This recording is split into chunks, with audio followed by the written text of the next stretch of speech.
Welcome, one and all, to the March 18th edition of the Signals from Mars live stream.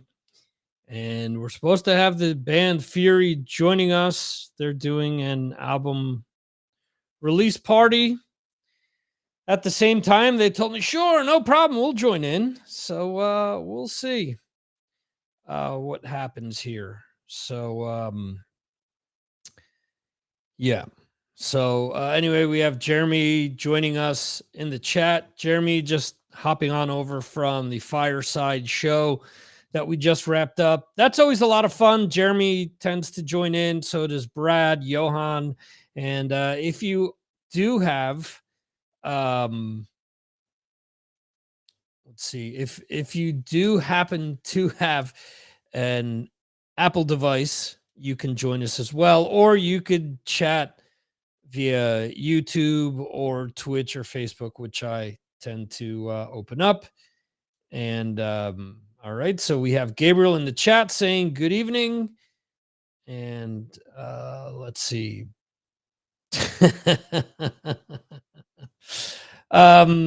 Yeah, Jeremy saying hope that Fury makes it.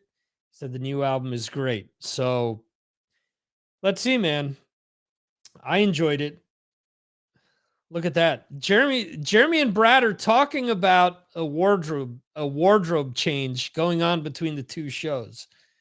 Man, that's the kind of people that I have that follow me, where even to listen, they're doing the more wardrobe changes than Paul Stanley changed guitars on that a Hot in the Shade tour back in the late 80s. So there you go.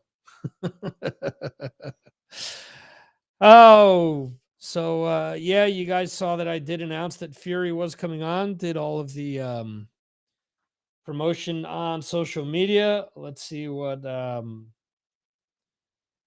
takes place. I will email the band and see what's going on. See if at least they can join us as the show is taking place.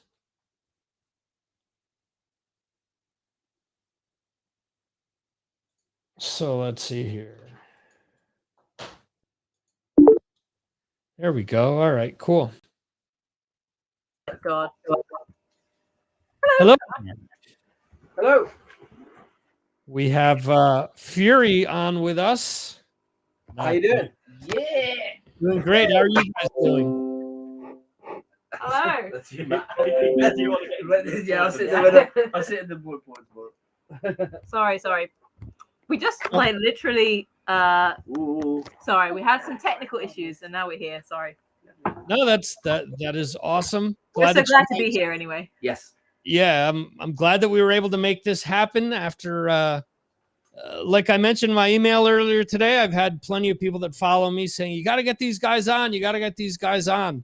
And someone who actually follows you guys via Patreon, who's also a follower of mine, said, oh, they're putting out an album soon, so now's the perfect time. And I looked at the tour schedule and I said, okay, it needs to happen this Friday or it's not going to happen. Absolutely. Fantastic. That's great. Yeah. That's it. Well, that's it. Yeah, the album came out today. We just got off like a we were doing like a Q&A and everything, you know, talking to people and literally. So yeah, it's great. And we're having a bit of a celebration, a bit of a release. So I mean, it's 11 o'clock here. It's very late here. So we've had a few by now. Yeah. Well, midnight where I am, so I'm still an hour ahead of you. Nice.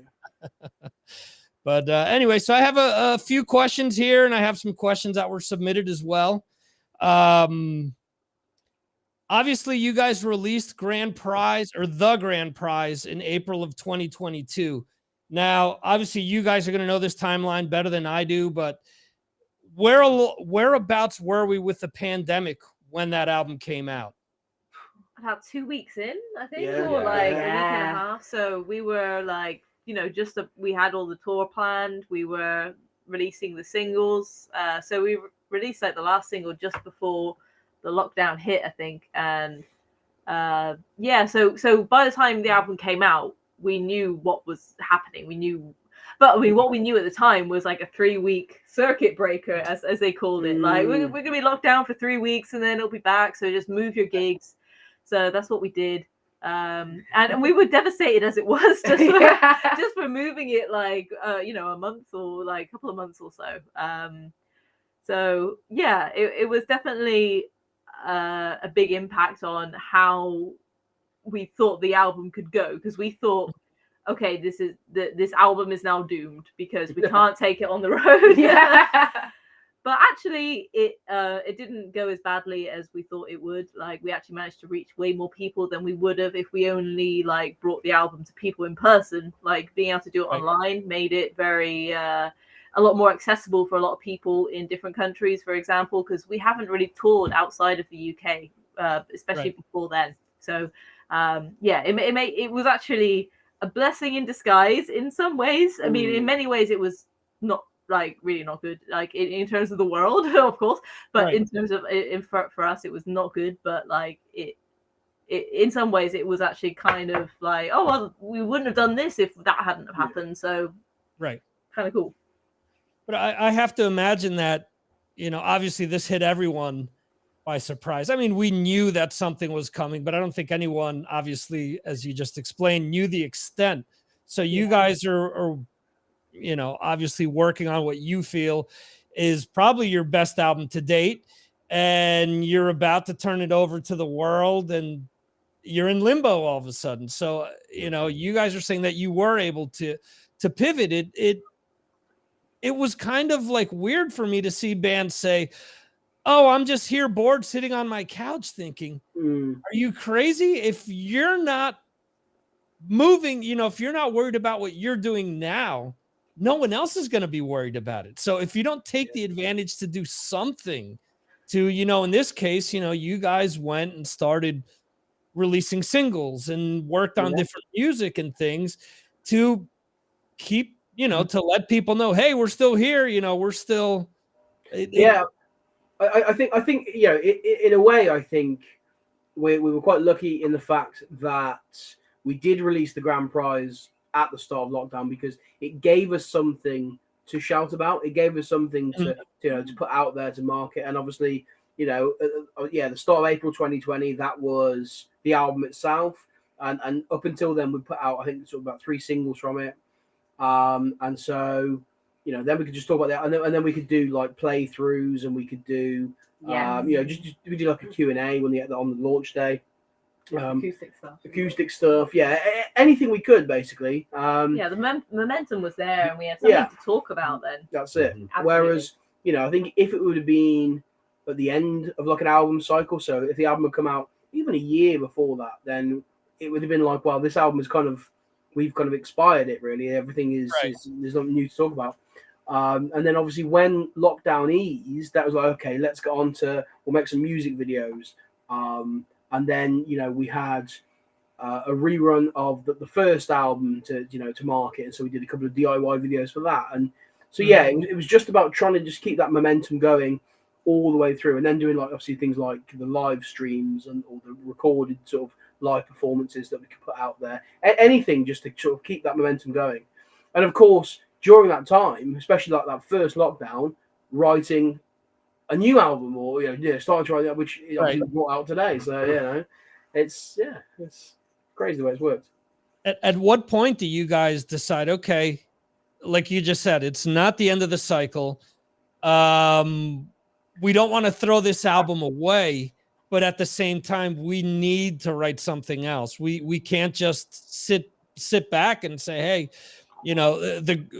we're going to wait until everything settles up, and then we're going to go out with the grand prize. Obviously, you guys decided, okay, we have to write Born to Sin now. At what point did you guys make that determination?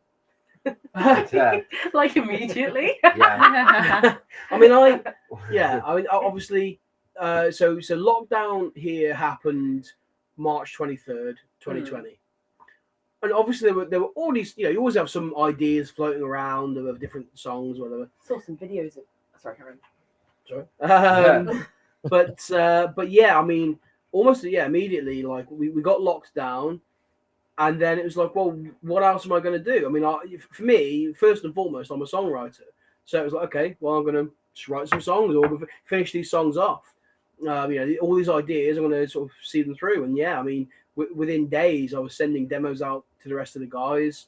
And yeah, so, and to be honest, actually, first of all, my thoughts were, well, we've kind of maybe lost a bit of the opportunity to obviously get out and capture, the buzz from this album. So let's just do another album. Right. And all right, ultimately, it's been 2 years, since the album came out, but I think in different ways, we managed to still ride that wave and the hype of the new album. But yeah, I'm pleased now, because what that's meant is that right when we need to now, we've got a new album, and we've got all that momentum from the previous one, and we've got the new ones just to push us even further forward.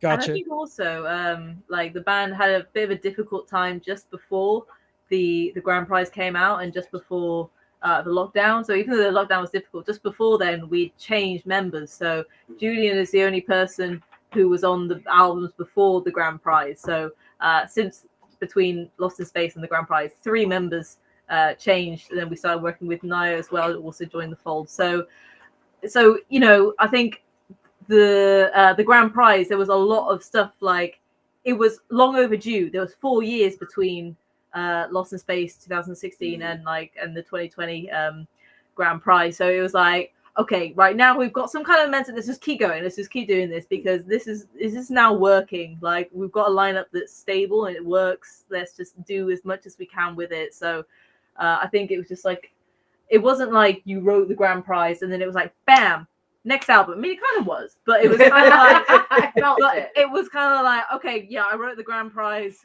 I remember hearing most of his demos back in 2017. And so, like, we were kind of sat on them for a while. Not to say you're not a genius who, like, comes up with, like, skip-a-doodle you a song. But, it's actually a drink. Yeah. But there was some development, like, going on behind for a long time before that, anyway. I think what certainly what I've found very exciting about this band in the last couple of years is it's always about what's next. What are we doing next? It's we've always got one eye on the future, and so obviously, look, I mean, we brought this album out today, now, and then we've got a tour, UK tour, and then we've got some European dates and festivals, etc., throughout the rest of the year. But we're already talking about, well, what about next year? What are we going to do? And I certainly I find it very exciting, because, like, I'm the sort of person, I don't want to get to the point where we get to the end of everything and then it's like, and then it just stops. I want to always have that next thing. I'm looking forward. Right.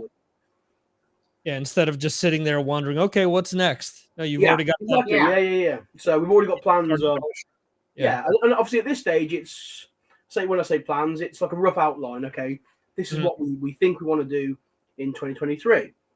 Right. But yeah, it's always good to have that sort of like thinking forward. It excites me, very much. How has the band's dynamic changed with the change in the members? How do you think has it made things easier for you? Has there been more input from people where maybe you didn't have that in the past? I think, I think now, things are just very smooth. Like, things work a lot better. I don't know if you can see the whites of my eyes, like. I say,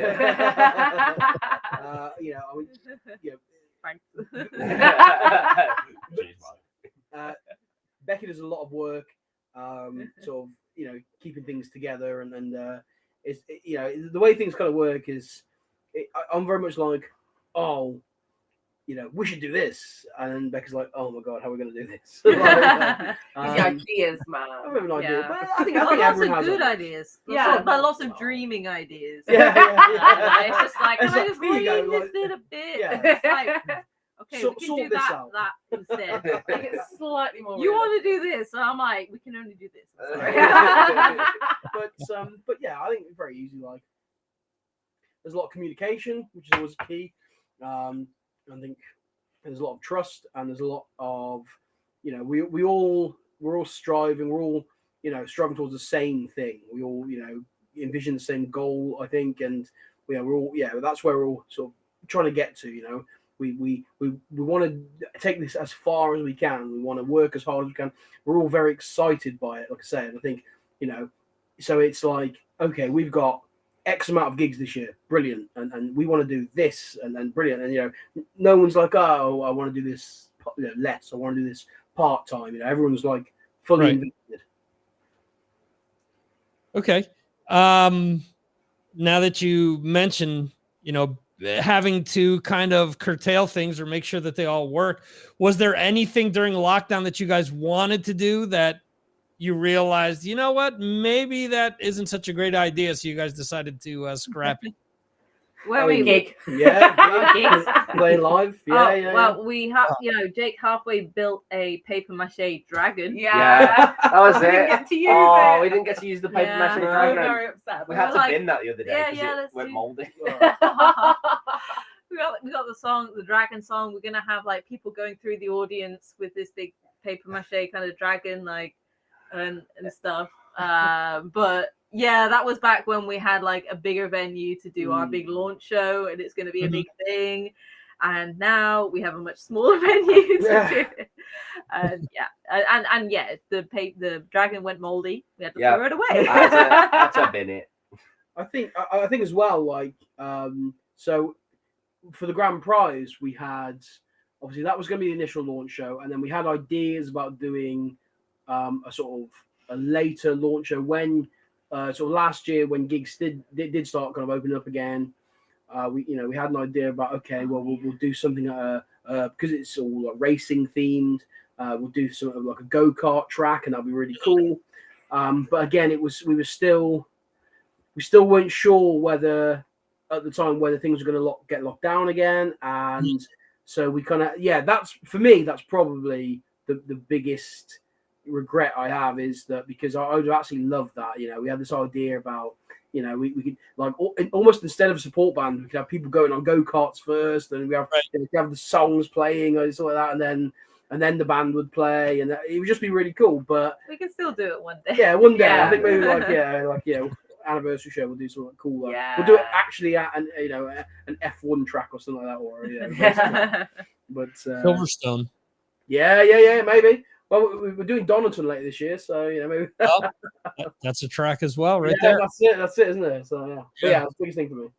So let's see. There's a question coming in from Art from the chat. He says, do you think your songs have taken a more melancholy and introspective turn thanks to the lockdown? Was it harder to write upbeat songs? It's an interesting question, and like it's something that I didn't really think about. Probably until actually we did the live stream earlier on, or the quick Q&A earlier on, and when you look at the themes for the Born to Sin album that we released today, as opposed to the grand prize, you probably have to say, like there are a lot more introspective themes. It's a lot more personal. It's a lot, there's more anger to it. There's more fury to it. If you So yeah, like I think, absolutely. I think that there was a lot more time to sit and reflect upon personal things, and I guess when you're sort of sat in your house and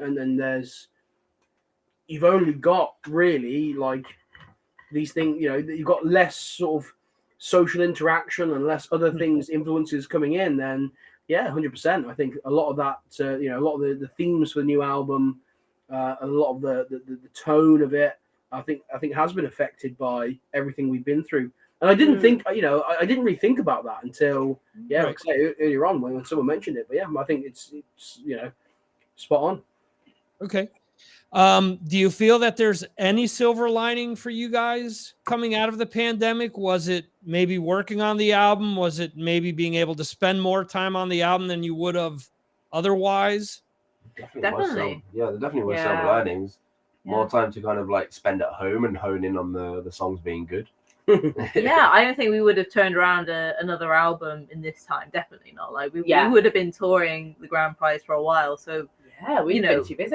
yeah, we wouldn't have had another album by now. I And suppose the incentive of the lockdown was just to be like, JJ was like, let's write an album, let's go. Yeah.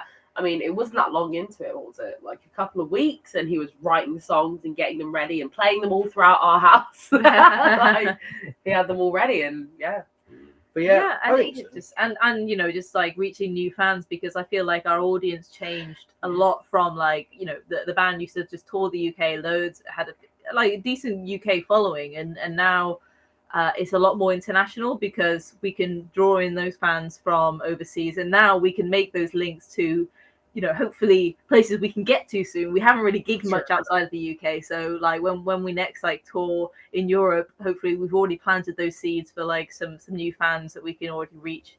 But we wouldn't have been able to do that without like big investment of I mean, you know, of course 2020 we would have loved to have been touring. Like that would have been the last year we could have done it without like Brexit problems, so it would have been great. But like we do what we do. Okay. Your approach to Born to Sin, do you feel that it was any different than the previous albums because of having maybe more time or anything else? Was there anything that you purposely went into the album and said, you know what, I'd really like to try this because we haven't done it on a previous album? Yeah, I think so. I think you know, being our fourth album, for one thing, it to me certainly it's kind of felt like, you know, as a songwriter, that there's nothing to prove anymore. Like, so it's like, let's just go and have fun. Like, because we've done longer songs, we've done shorter songs, we've done, you know, this and that and the other. So with this one, it's just like, let's go and just write the album that you know you kind of want to write, which sounds weird because surely you're always writing the album you want to write. But like, I think you know, it was just less of, you know, I'm not really I don't really care too much about what other people think about it. It's more, I'm just going to write an album that I have fun with. So I'm going to, you know, use whatever influences I want to, and I'm going to do whatever I want to, and things like that. So yeah, I think there was definitely some of that about it. And I think as someone pointed out again before, and similarly to the last question, there was something, you know, I think that there's even more energy in this album. I think, again, part of that was because we were kind of locked up. So it was like, you know, that itching to play live. And so that's why, I think that's why this album is so fast. It's because, like, yes, all that energy is just in that album, you know? It's all the aggression of wanting to play live and not being able to play live. It came out in the songs, I think. Was there anything from a gear standpoint you guys did differently? Yes, absolutely. Yeah. So, I mean, so first of all, we recorded the whole album at least a step down. Okay. Which, you know, we've done the odd song here or there before, but one of the songs was even, you know, 2 whole steps down in C standard. But also we made a decision to record the guitars with our good friend, Mr. Matt Jones, who happens to be here. So we recorded the guitars at his studio. We worked with him to find, you know, a really good guitar sound, because, you know, we wanted this album again to have that more of an edge to it. You know, I don't know if you've got any input on the. I think you summed it up pretty much perfect in one word. It's just edge. Aggressive, all of the buzzwords. Yeah. But he also appears on one of the tracks, correct? You do, yeah. You appear on one of the tracks. He does. I appear on a couple. Oh, you do? Yeah, You actually he do? does. There's a couple of hidden sound effects here and there that we kind of threw in. Just like, I think it was when me and Julian were tracking your guitars. It's like, you should throw one of these things in. Yeah, go on then. Just left it in. That's But yeah, that and the solo in one. That's it. I think yeah. With regards to that, I think again it was something like, okay, well, we've done 3 albums. You know, let's try and spice things up a little bit and you know, give it that extra oomph, that extra edge. And I think, you know, we made the decision to work with Matt almost as like a a guitar producer. Mhm. You know, again, just to give it something extra, and I think it's worked. I mean, who better to produce guitars than an actual guitarist? That's it. Yeah, there you go. exactly. Do I count as gear in this? In this Yes, conversation? well, Yeah, you do. More Um, vocals, more yeah. pipes. Yeah, I I mean, wasn't on the last album nearly as much as this one. I was on 2 songs in that one, wasn't I? And That's they it. were all of them. So now I'm like, on all of them. obviously, yeah, with so backing vocals on our albums have increased. You know, from very little on the first album to a few more on the second album to a lot more on the third, and then pretty much the whole album on this new one. And yeah, so at some point, I think before the grand prize kind of came out, we were like, okay, well, like we were going to have backing vocals for the launch show, and then probably actually because we went into lockdown and we started doing live streams, we decided, well, we just have the backing vocals for these live streams. And then it just became part of our sound, really. And and then it just made sense then for Naya to just feature on the whole of this album, really. Yeah, it's like everyone's free. Like, Yeah. it's like, yeah, Naya, you free? Yeah, Jade, you free? Oh, come and do this song. Yeah. You're not doing anything else. Like, no one's got anything to do. Yeah. let's just like record everything. And I think they made a huge Yeah. impact on the album as well. I think so. I think I'm on every song but one now on the current Which one album. are you not on? Next in Next in line. line. Oh, yes, boss. Yeah. It's all you. It's all him. Well, Yeah. you did write some lyrics for it though, so Yeah, I wrote lyrics for it, but yeah. There you go. And that's interesting because that's one of the comments someone sent to me. Let me see if I can pull them up real quick.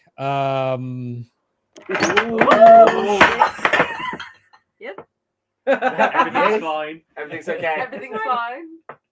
Okay, so the comment that was sent to me was, I'm loving the album. Naya's backing vocals add a lot to the harmonies. So as you guys were describing that, I was thinking of, wow, someone actually said that to me earlier today. Oh, fantastic. That's so nice to hear. I suppose it's to the point now that the songs can't be played without the backing vocals. Yeah. Like they just have to have the backing vocals. Sometimes you can get by playing a song and it's like, cool, you don't need that harmony on top. But now we actually need it. Yeah, they're becoming a bit more integral, aren't they? Yeah. I think so. I think it's been a major step up in terms of the album and the recording. But I think I think it's happened at the right time. I think maybe if we'd have tried this even on the last album, maybe it would have been inappropriate. But like I think it's something that's gradually become part of our sound kind of over time. And I'm pleased with the way it's enhanced this album because they sound great. So in other words, from what you're saying, it wasn't forced. It was something that the songs kind of needed that extra layer to it, and it just happened. It wasn't that you guys, we need to stick these vocals in there. No, the songs kind of said, you know what? If we add this other layer, if we add Naya to this, it's going to take these songs over the top. Yeah, absolutely. I think that's exactly what's happened. I mean, and even so on this album, one of the tracks, Sunrise, it has backing vocals like literally all the way through the song, and it sounds great. And I think as well because obviously we work with our producer Pete Newdeck, and he's got a very good ear for harmonies as well. So and there was certainly a lot of discussion about where the backing vocal should go. And so I think it's it isn't just a case of okay, well let's just put them on everything. It was okay, let's try them here, let's see if it works. And sometimes it was like okay, well we've tried them here actually, but now we've got those there. I think actually it would complement if we had them here. There was a lot of I think sensible discussion about adding tasteful amounts of backing vocals, and they sound great. Awesome. Makes sense. So would you consider that the band is now a 5-piece as opposed to a 4-piece? Ooh. It's a very fluid kind of. It's just a band, really, I suppose. Yeah. It's just who's free. Yeah. Who's free at the time? Whoever we can get down to every game. I guess definitely most of the time we're a 5-piece. I think Yeah. that's kind of how we want to appear because we definitely need the backing vocals there. So our aim is the 5-piece. We often appear as a 6-piece for festivals if we've got the space and the opportunity to have 2 backing vocals. It really adds a lot. So we try and do that. But I'm doubled a lot in the mix. So yeah, so Let's get and an then 80-piece we've also choir as well. done a bunch of gigs as 4 still, and we might do some more, but that is not our main aim. So I think Right. it's like I think of it as like Guns N' Roses. They often appear with many extra members, and Right. it's kind of like they it's still the full show when it's got all the people there, like all those extra members, and that's what we want to do as many times as we can. But we can still do just the core, like 4 members. If we have to, we can do that.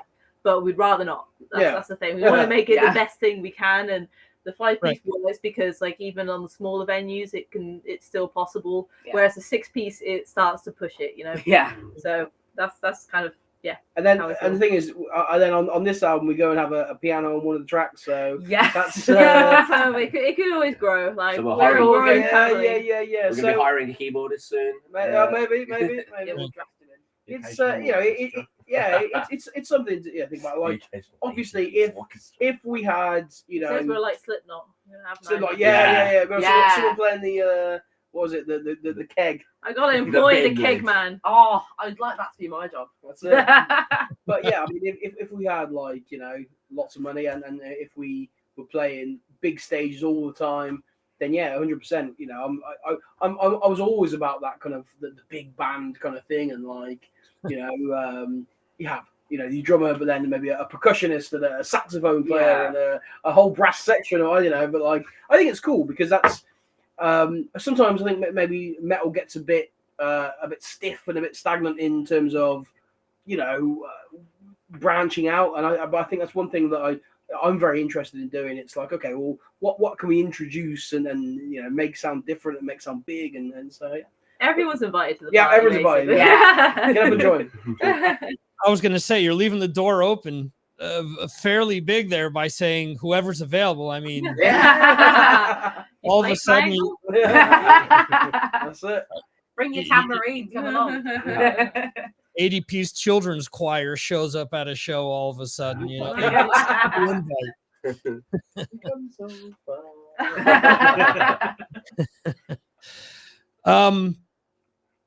Obviously, outside of Naya, you've had other people guest on the albums or on singles and different things over the years.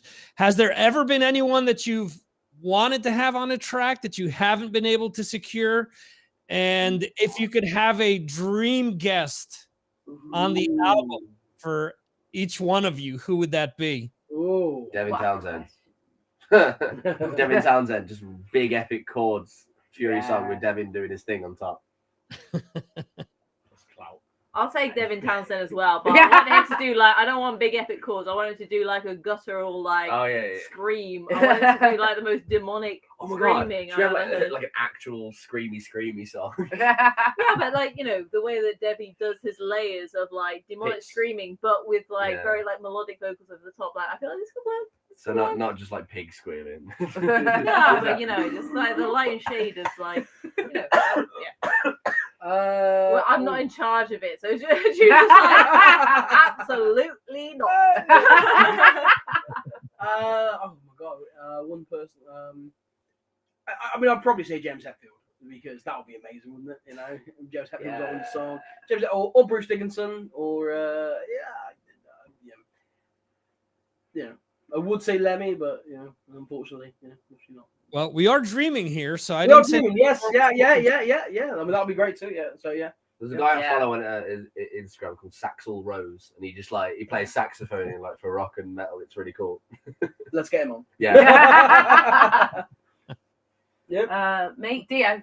Dio, yeah. He's been my answer for everything this evening so far, but I don't care. Dio, absolutely. He's so dramatic and he's so well sung. He'd do so well on top of our songs. Dio. Yeah. Awesome. Yeah. All right, so I have some fan submitted questions, and I have some of the questions in the chat that I'm going to ask you guys real quick here. And we have Steve, who I referenced before, he says he follows Becky on Patreon, and he asks, are there any plans to play in the US? No. Not Because we don't want to. Yeah.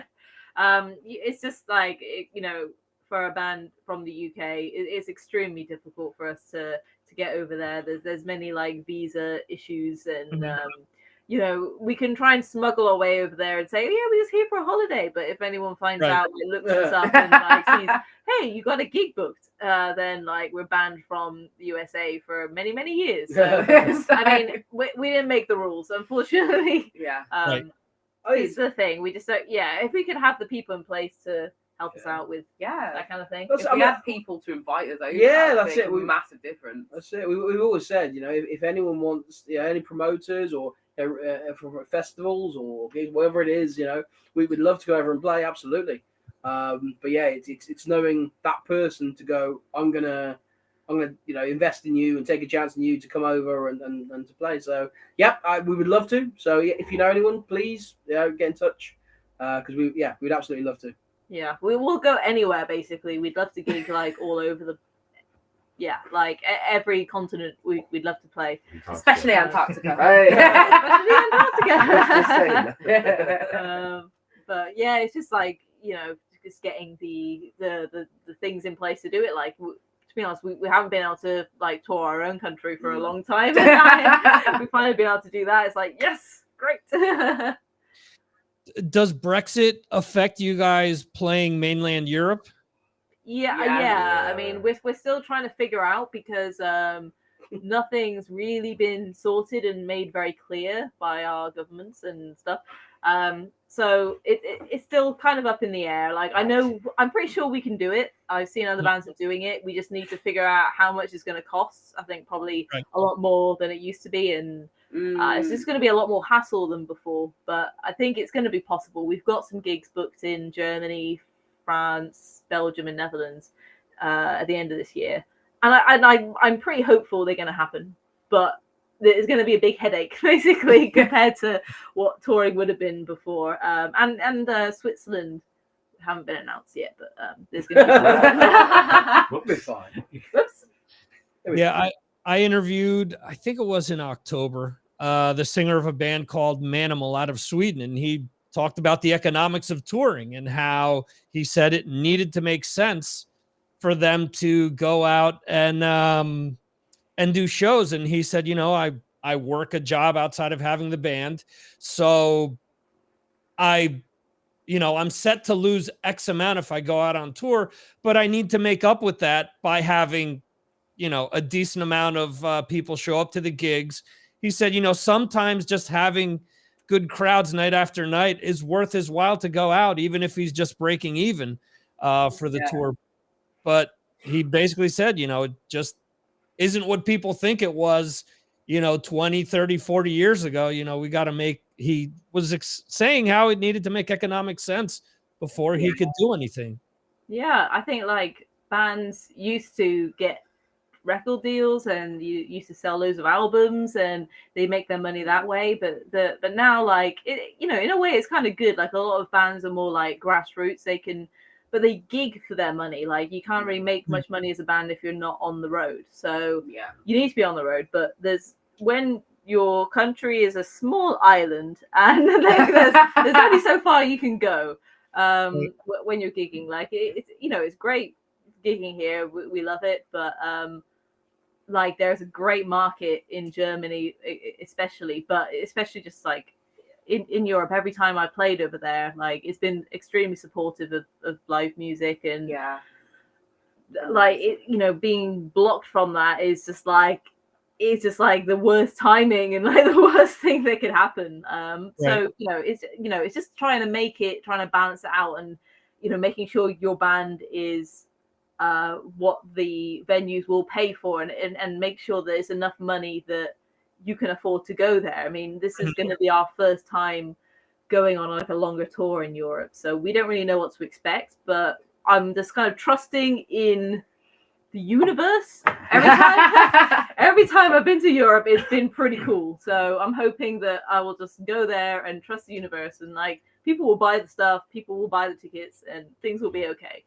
But really, I have no idea what's going on, and it kind of sucks just to have that thing that used to be like really a reliable, good thing, just to be kind of taken away. But it doesn't seem to be completely removed. From speaking to people who are touring at the moment from UK going over to Europe, they seem to be finding a way. It's just a lot more hoops to jump through. Right. Gotcha. Okay. There was, well, it says Facebook user on Facebook. Unfortunately, unless you give us permission to show your name, we can't show it. But their comment is contender for album of the year. Wow. Oh, Wow, very good. Thank you very much. Yes. There you go. Thank you. Jeremy, who is outside of Manchester, I believe he's in. Jeremy, correct me if I'm wrong, and I hope I'm pronouncing this correctly. You're closer to Cheshire, if I'm not mistaken. Cheshire. Cheshire. Yeah. Yeah. Okay, there you go. It's close. It's close. It's close. Chester in the U.S., so I'm trying my best. Anyway, so Jeremy asks, what are your main influences? What sort of bands do you listen to, and where? And what bands do you listen to and were brought up on? Okay. So I mean, so my influences, I mean, Iron Maiden, Metallica, Motorhead, Black Sabbath, but also Genesis, Phil Collins, the Dubliners, folk music, sea shanties, Elton John. I mean, I try and listen to as much stuff as possible. Like, I mean, movie scores, like Hans Zimmer, Vangelis. I honestly, I could probably, Fleetwood Mac. There we go, another one there. Yeah, I've said Genesis, don't I? But yeah, I mean, for me, a wide kind of range of stuff. I love prog. I like the top. I like Dream Theater. They're my favorite band. Oh, One you of my have main influences. the Dream Theater tattoo, don't you? Yes, I do. Yeah, he does. Yeah. Check it out. So many people comment about this. It's great. I had someone not take a photo with me because I had a Dream Theater tattoo once. So they're like, Dream Theater, I don't like them, and just walked away. It has a photo with everyone else but me. But I love Dream Theater. It's great. It's kind of rude. Very rude. That's it. Oh, it's a funny meme. You're on about influences and bands you were raised on. I've got much less of a metal background than others might. I don't know. I massively love some classic bands. Like, I love Dio. I've been on a Dio hype all evening. Judas Priest as well. Obsessed. What else? I don't know. I like a bit of You can mention any kind of music. That's fine. I mean, that. Yeah, well, I think I was raised on completely different music. I was raised on reggae and some drum and bass from my parents. Not at all metal related. They don't know what happens, to be honest. But yeah, no. Who did this to you? Honestly, pictures of me next to my Rasta father. No one knows what's going on. Who did you meet? Was it Jake? Yeah, It was me. He's like, look at this band. Well, I mean, it's cool for, I think one of the biggest issues that hard rock and metal music has is that a lot of people talk about stuff like that or talk about albums by looking over their shoulders, seeing who's around or what's cool to say, as opposed to saying, yeah, I like this or I like that. Well, I have Art there in the chat saying that he likes Adamant and UB40. So UB40's my guy. That's a Birmingham, Mate, Phil Collins rocks. Yeah. So, I mean, everyone likes whatever they like, That's it. Yeah. I mean, to be honest, in the van, we've only had one gig in going in the van, but like it will not be exclusively metal. Oh, it will absolutely probably be a lot of pop. It'll be a lot of Michael Jackson. It'll Celine be a lot of like Celine Dion. Yes. 80s power ballads. Oh, power Oh ballads. my gosh, Yes. yes. It's gonna get us home. It's gonna That's get us it. home happy. A lot of what's the Hoff. David Oh, Hasselhoff. David Oh. David Hasselhoff. Off. I would So argue. you guys are singing True Survivor all night in the van. Good point. What's that? Sorry. You guys are singing True Survivor in the van at night? Is that it?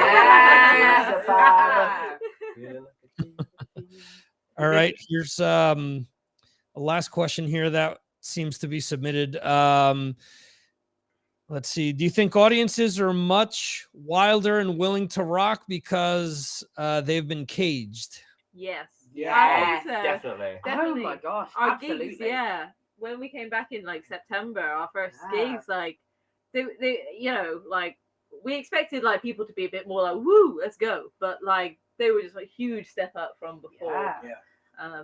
When we played Bloodstock, Mm. we played Bloodstock Metal Festival, and I've been there before in 2018, I think.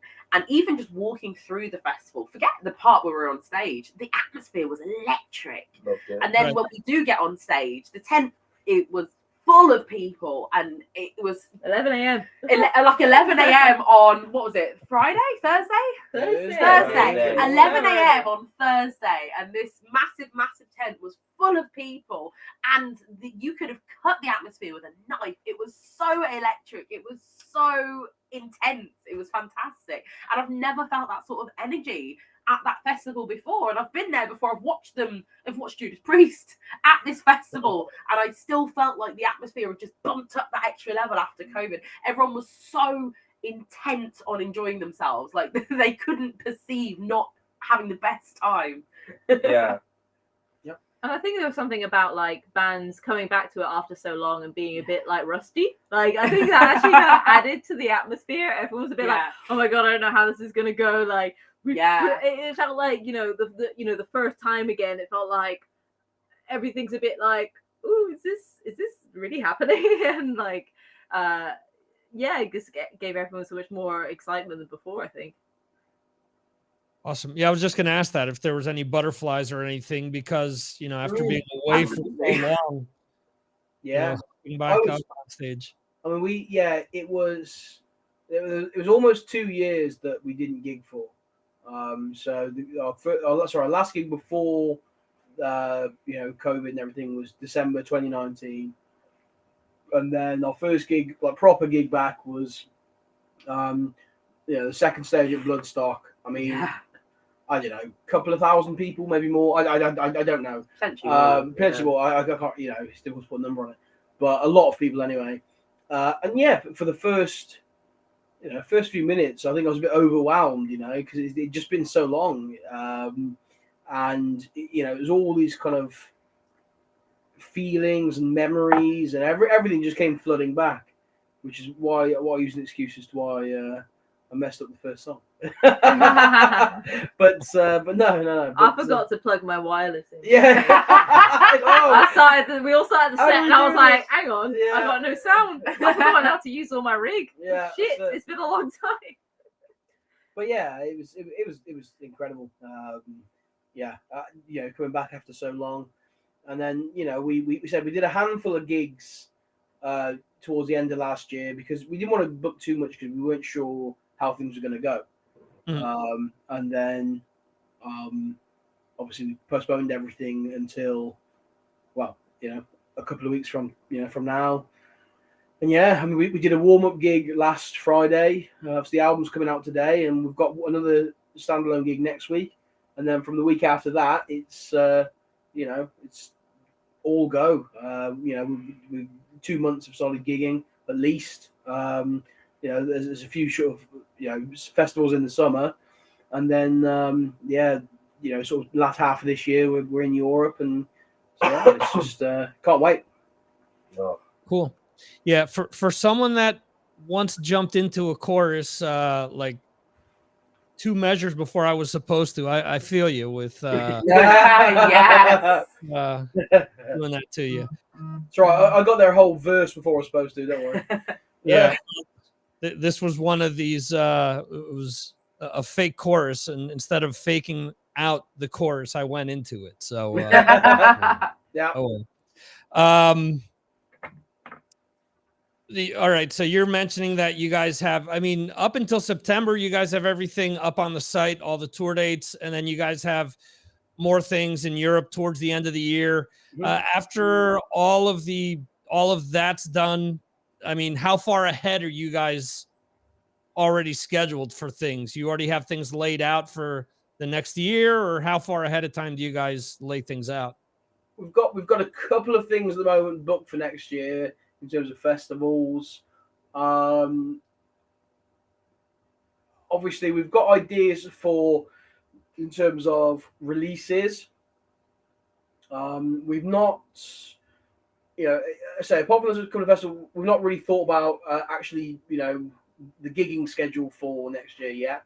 It probably won't be long until we are thinking about it, to be honest. But I mean, and there's already ideas. I mean, I've already got ideas for new songs, so I don't know. That's I mean, he's already written an album. Yeah, at least one. But yeah, I mean, we've we've got a kind of maybe like a rough outline for 2023.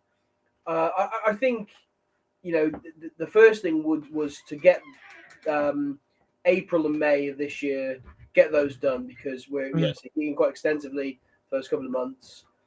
And so probably when it comes to June, we've got Download in June, and that's the kind of point I think that then we'll be really thinking about, okay, what about next year?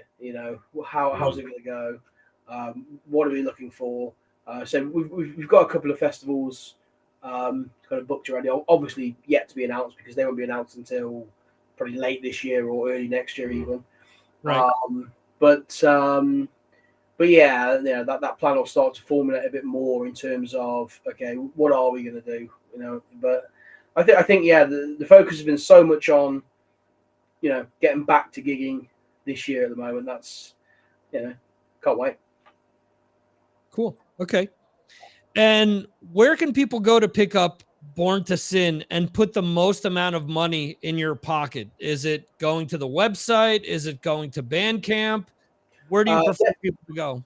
Go to our website and you can now buy the album. So the website is furyofficial.co.uk, and you've got our web store on there, and you can pick up the album. You can pick up t-shirts. We are bringing out a vinyl of the album, of course, because of the backlog in vinyl. That's still a few months away, unfortunately. So I think we're expecting that sort of late summer, really. But yeah, that's the best place. Certainly is our website. Yeah. But yeah, I mean, if people want to obviously get it on Bandcamp, then absolutely, please do. I mean, more than anything, I mean, obviously, I know streaming isn't necessarily the most profitable way, but if you want, that's what we want. We want people to listen to the stuff. We want people to enjoy it. So if you want to listen on Spotify, you want to listen on YouTube, then absolutely go ahead. Certainly for me, the most important thing is people listen to the stuff, and hopefully people like the stuff. And obviously, if people can make it along to a show, I know it's not possible for everyone, but if they can make it along to a show, then that's even better, because that's, for me, that's always the best thing. There's nothing quite like live music. So awesome. Okay, and where should people go to keep up with you guys online? Is the website the best place, or is it one of the social media sites? Probably the website and Facebook. Facebook, probably, yeah. If you can find the newsletter sign up, then that's probably the easiest way, just to make sure you get everything that we're going to be posting about. So it gets directly to you. Then there's no filtering out of shit from social media sites where they don't want you to post about certain things. So algorithms can't get in the way. Yeah. Like the newsletter is probably the best thing. So that's on our website. You can find it on furyofficial.co.uk. That's it. Okay. But probably Facebook, Instagram as well. We're on Instagram. Yeah, we post a little bit there. We did start a TikTok channel, but we're not really a TikTok band, I don't think. we don't update it very much. You can tell by the way he says it. We go TikTok. I think I'd like for us to be a TikTok band, but then it would just be me talking shit and posting shit. It would just be like the Becky Bolden bass Fury page, and it's like, oh, I've already got a page. But yeah, But I think Julie should start a TikTok. I think people would like it. Yeah. Yeah, he's quite charismatic. Old man rants. Oh Old my man God, rant. they So love the that thing about shit. Rocket, you see. So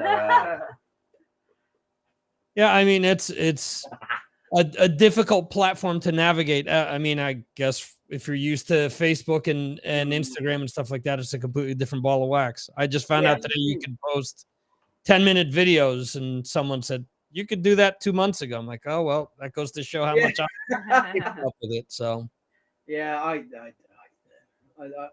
struggle to keep up what the kids are doing these days. Oh. I'm not down with the kids. awesome. Well, I want to thank you guys for your time tonight. I know it's been busy with everything that you guys have had going on with the album release and everything else. And there you go. I could help you with Angry Rant. Yeah. I mean, Yeah, you got your first follower. That's on it. there. There you go. Nice. Who's that guy? Art, is it? Yeah. Yeah. Art, yeah. Come find me on Facebook. as well. We'll rant together. The evils of rocket salad and oh my And God. a seeded But bread. no, I don't- Seeded bread. Oh, see, it gets in your teeth, doesn't it? What's it? Oh. Shocking, absolutely shocking. Old man rant. There you go. Oh, dear. There you go. Relate.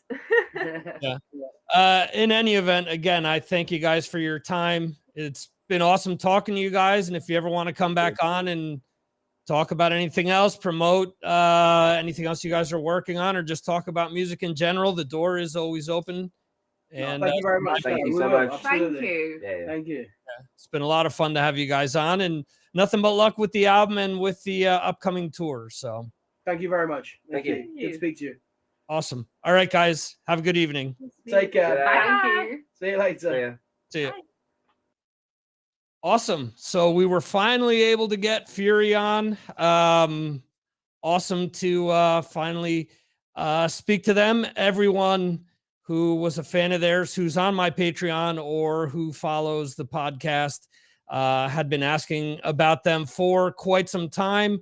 So it's been awesome to finally connect. There were some difficulties at the beginning of the week.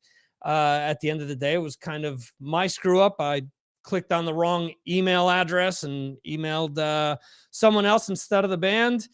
And I'm glad that we were able to make it happen, because at the end of the day, I spoke to them earlier today asking them, hey, I screwed this up, basically. Can you guys come on today, the day that they're releasing the album? So that was beyond awesome of them to do so. Not sure if Brad is still out there. If you're still in the chat there, Dr. Poison, if you want to come on, feel free to hop on in, and we'll take the show out for like the last half hour. And let's see here.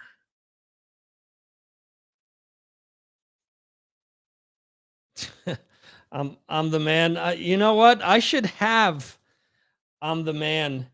I don't have, I should have had Taylor Negron saying that, but the closest thing, and Brad is copped to the fact, I don't have, you got your Taylor on your volume up there, Brad, because I can hear myself. Hang on. I got gotta shut down YouTube. You got Yeah, there we go. Whew. Technology. So I was gonna say I don't have Taylor Negron, but I do have this for you, which Brad says that he has on Yarg Metal. Let's see. Delayed sound bites. Let's go. Oh, this is the worst looking hat I ever saw. Well, you buy a hat like this, but you get a free bowl of soup, huh? Oh, it looks good on you, though. Yeah. I don't know why My Wave isn't the whole thing. Maybe I'll have to listen to it again. Go ahead. I've edited that because if the clip is too long, because where he says, "Oh, it looks good on you," though, that comes in like a minute later. So I've actually edited a bunch of these to keep them short. The other one that I had to edit a lot down, and I was wondering if I would do this one or not. but it's from the movie Slapshot, where at the beginning they're having the hockey team do a fashion show. And there are some things, it's from the 70s. There's a few things that are said that are not politically correct now. So in order to not get into trouble, I kind of took them out.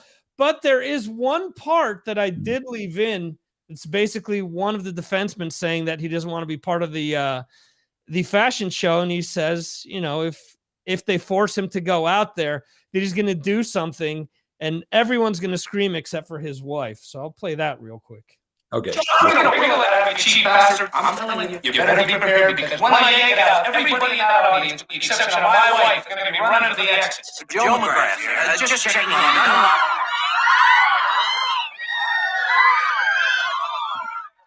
So that's essentially, you know, the guy threatening that he's gonna whip it out. Basically, he does it, and then everyone is screaming because, you know, he's introducing the world to something that he should not be doing at a fashion show.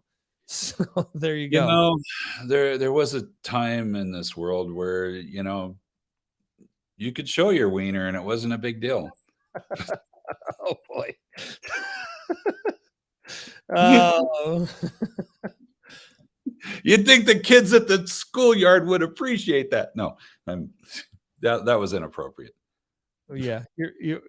So when I get kicked off of several of these platforms, it will be thanks to Dr. Poison. So yeah, I you know, being an older person, I frequently will say things if I'm actually at work that will cause people to just, like, you know, total crickets, where everybody will just be like, I can't believe you just said that. I'd be like, well, you know, yeah. And yeah, you can't undo 60 years of this. Okay. I mean, and just like that, you know, it's going to take some time. By the time I'm learned what I can and cannot say, I'll probably be dead. And I don't know. You know, my goal at work has always been to be put on paid administrative leave. I'm jealous of those who have been able to achieve that. But I've said the most insane things anybody could possibly say. I mean, I've had plenty of people gasp, like, I can't believe you just said that to the caller. And like, well, there you go. I mean, I keep pushing the envelope, and I haven't had anybody complain about me in a long time. I did have somebody, I think the last time I got called in, my boss decided to have somebody else handle it because she just didn't want to deal with me. And the person, you know, so part of the deal is they have to call the person and talk to them and see what the real deal, what their beef was with whatever went wrong. And so we sat down. He said, well, this person says that you were cavalier. You were cavalier. Okay. I was cavalier. And I personally find that offensive because I'm not from Virginia. I'm not from Cleveland. I'm not a cavalier. Okay. And so I was the one who was offended. Okay.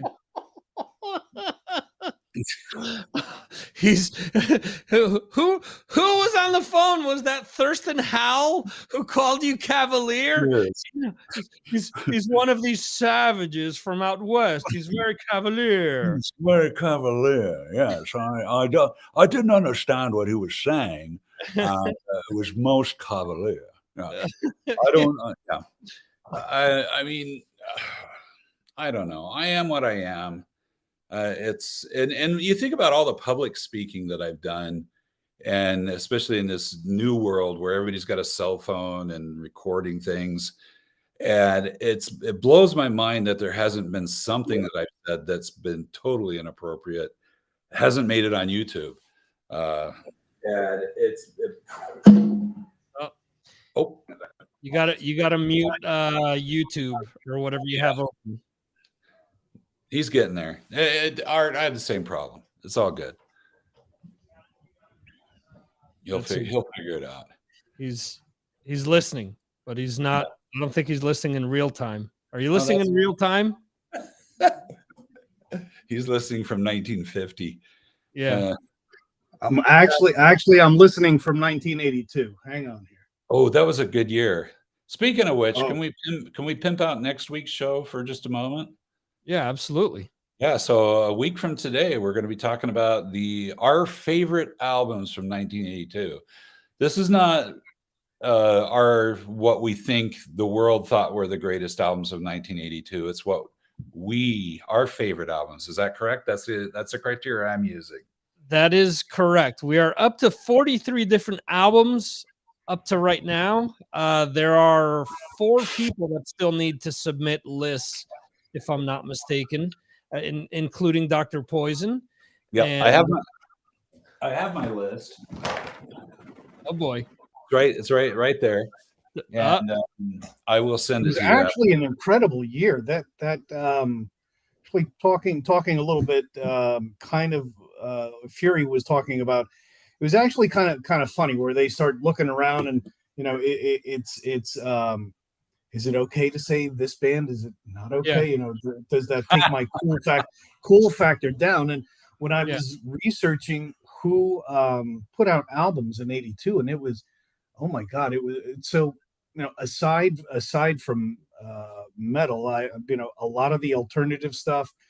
So going into '82, we were still mourning Bon Scott. We were still mourning Keith Moon. We're still mourning. There's still a lot of bands out there that we were still mourning, and that time frame of what was coming out and what was coming over from the UK to the alternative stuff. I wasn't kidding about Adamant and UB40 and Jose. If you're still on here, we drove down. Actually, Jose's brother and sister and myself, and we took my shitty old Volkswagen Rabbit, and we drove all the way down to Rutgers where they were performing. And I have to say that was to date back in, I don't know, still circa 80 something, maybe early 90s, probably late 80s. That's late 80s when you saw them. Yeah. Oh my God, that gym was so full of just marijuana smoke. It was incredible. It was incredible. Oh my God, it was unbelievable. Adamant. The Clash had an album come out. I mean, there was a lot of punk going on. There was just actually it was Adamant that put something out. Hanoi Rock, who actually see the album cover and you say, oh wow, these must be some heavy hitting rockers. And it's like, wait a minute, the lead singer's got this poofed out hair, but he's got a saxophone. What the hell is this? So I mean, it was, so that it was a little confusing. And the grunginess of the time in that, and I'm sorry to actually start spewing all this stuff here, but the Cure put out an album. I'll admit to, I actually really liked it, and again, I enjoy metal as much as the next guy. Roxy Music, Avalon. Oh my God, that was incredible. Victor, how many times didn't we listen to Kate Bush, and we listened to the interview with Scott Muni on WNEW. I mean, there was a lot of Dexy's Midnight Runners, Susie and the Banshees. I mean, there was a lot of goth. There was a lot of just everything from every different angle, and so it was really, the diversity was really amazing. And we were also, coming off of everybody celebrating and wanting to kill disco. It was just socially, the times were very interesting. Actually, social economically, there's a lot of if you look at the GDP, we're kind of at the same stage as we were back in the 80s. Sorry to be a buzzkill here with, I know everybody's listening to trying to avoid work, but yeah, the GDP was, back in the Jimmy Carter era. I mean, we had like inflation. interest rates were high. Ours are starting to go up. So there's a lot of New York City, which, was a stone's throw away for us, was not the Shangri-La that New York City was turned into. And it is going back to what it used to be, the danger, the grit, you came back from the city, took a tissue and wiped your face, and you got a handful of carbon right there for nothing. We take for granted all the clean air we breathe now. It was just a grittier time, socially changing. I enjoyed the 80s. I enjoyed it. You painted such a rosy picture of it there. Yeah, but it was. I mean, it was, the times were metal, and if you enjoyed metal, that was the time. Says the guy that went to accidentally went, and I'm wearing a pink shirt now, which I will have a quick wardrobe change shortly here. When I went with Gabe to Yankee Stadium to see Metallica, Anthrax, Megadeth, the big four. Doofus me, wore a pink polo, and I said, "Well, if nobody messes with me wearing this shirt, I mean, I must have looked intimidating, but I had a good, my bodyguard, Gabe, was towering over me, so nobody really wanted to do anything to me or with me." So did you hear the sound sample that I played before? Because it could have maybe pertained to the shirt as well. It was so Monty Capuletti, of course I heard it. Yes. Okay, all right. And here's the other thing too. You're talking about coming back from the city and wiping the carbon off. There are people that pay a lot of good money to have that kind of a treatment nowadays. They go to spas and shit to have, that. Robert Smith did not have to hit makeup before going out on stage. Yeah. Detoxifying. Hey, Art, I got a question for you. Yes, sir. Since you're the senior most Ruiz here on the program, so who's the biggest ass kicker in your family? In what sense? Well, like let's say you guys are at a concert and somebody gets in a tussle. Who's going to be the one who steps in there and stops this whole mess? Stops it? What do you mean stops it? Throws it, push it in over. No, that'd be so. We went to stop. I'm not sure if it's so stopping. Okay, well, wait. I have a feeling there's some stories here. So, there's not necessarily. The mindset is that you mess with one, you mess with all. So it's not. It wouldn't be. Are there stories? Not necessarily, because I mean, just from sheer attitude or how. Ooh. Back then, I mean, so growing up in high school, you had to be ready to throw down at any time. I had somebody I was tying my shoe and some asshole just backed into me. I looked back because he just wanted to pick a fight with me, and it's like, what the hell is wrong with you? So this was, a little bit. I was in the subway in Manhattan. And so I'm on the subway. I'm hanging. I'm the only one hanging to this one strap, and here comes somebody from the northern part of the city, and he decides that he wants to stare me down. We actually were we're nose to nose on the subway, just staring at each other, just eye contact. See who would flinch first for like five stops. When the guy left, I mean, my legs were jello. I'm thinking, oh, geez. But we never carried weapons, but we always carried backup. Victor and my cousin Gabe, whenever we would go out, I mean, they were big enough to, they played hockey, so they could handle themselves. It wasn't, So if you ate a fist or two here or there, it was, yeah.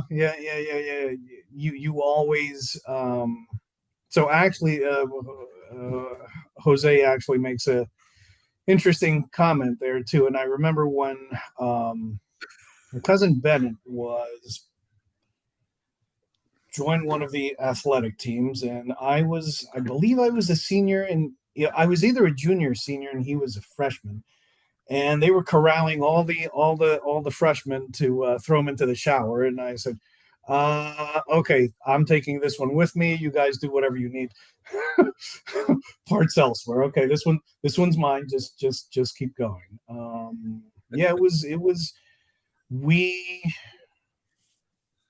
I guess it was gang-like. You mess with one, you mess with all of us. We had an incident. I'm sorry. I back in grade school where there was. We're going back, turning the clock back. I think. Oh yeah. Invitations have There run was- out. Anything you did back then. So go ahead, let it fly.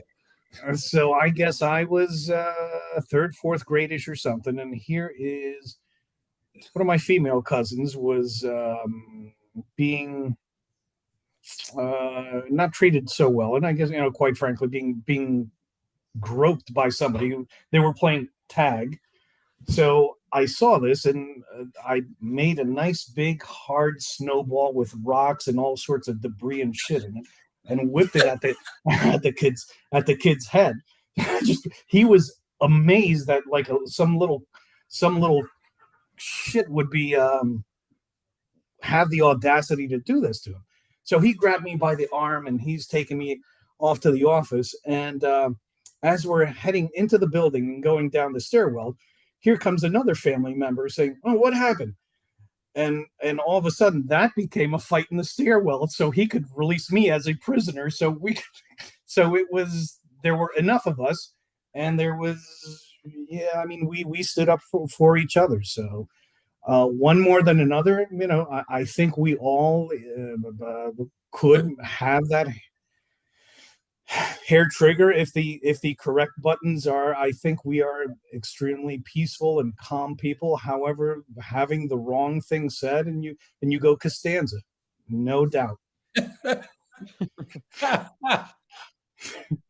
Brad, No doubt. you wanted to open up Pandora's box and you got it. Yeah, there you go. The Ruiz family history. God, I was going to ask a question about that too. Now I'm totally spaced here. I want to add one thing. Yes. Well, you didn't do it before while you were giving the history lesson, so I want to make sure that I do it. But Well, I was engrossed in the story just like you are, so you've got to pull from the facts. there you go. 82, as you're saying, with all the great music. The Yes. reason that happens is because there was no corporate bullshit going on at the time yet. So it was still fine to listen to any band, regardless of the genre. It was fine to, like, well, I was going to say like the Clash and Van Halen, but they hated each other. That's a bad example. But Yeah, to but like, for the listener, it was great, and you weren't getting the forced upon shitty ballads thrown into the albums, just taking up one or two places in your vinyl because corporate said, "Oh, you got to get Peter, Chris, and Beth." Okay, well that was a one-off, but then in the '80s, synonymous with having a hard rock band having to have a couple ballads on. Okay, Yeah, every bad boy has a soft side. Yeah.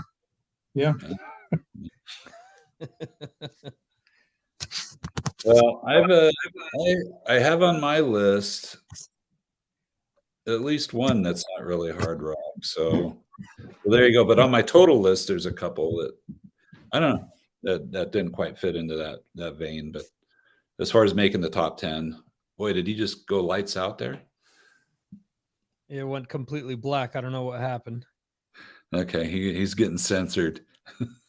Could be.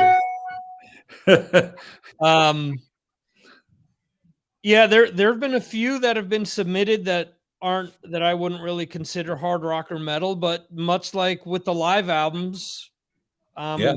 what am I going to do? People are nice enough to submit their list, so they're part of the list. No, they should be included. Totally. I mean, because this is our favorite albums from 1982. It's not our favorite hard rock and metal albums. It's our favorite albums. So no, I agree. So that's the criteria. And also, I generally steer away from live albums, but I'm including one. So there you go. Jeremy might figure out which one it is. There's a live album that is currently in the top 10. I'll say that. Ooh. Well, as much as I think it should be the one I picked, it's probably not going to be, but we'll see. And I'll say this, that I think a lot of people think that they know what no, I was going to say I think a lot of people think that they know what Johann's number is. Oh yeah, no doubt. If it's not, I think we're all just going to. No, it isn't. I'll confirm right now. No. After the entire fuss of 1981, his number one for 1982 was not Rush. That's all I'm gonna say. Okay, if it's Duran Duran, we're gonna. No, it wasn't Duran Duran. It's still a hard rock album. Oh, Frida, the ABBA connection. If it's Swedish, ABBA. I don't think it's gonna be. I don't think anybody in Sweden was putting out albums in '82. Let's see. I'll see. No, I think that. Let's see. Where's Johann? No. Well, I'll say that Johann. He's got 4 American bands. Everything else is not British. From Europe. Okay, but not Swedish. Nothing Swedish. Because I don't know that Sweden was really making a mark in the music world in '82. When did Yngwie Malmsteen's first? That's too. What year did his first album come out? Yeah, but he was in Steeler first, and Alcatraz. Yeah. So, all right. Alcatraz. What was Iron Saber doing? Alcatraz didn't come out to what? 85, 84, 85. I'm gonna wait. 84. Yngwie Malmsteen. So let's see. The first thing, demo. Rising Force. No, Rising Force is 84. Yeah, 84. Okay, so then the Alcatraz must have been like 83-ish. So next year we'll be talking about that. Yeah, but Steeler was before that. Yeah, good point. Fair point. When was Steeler?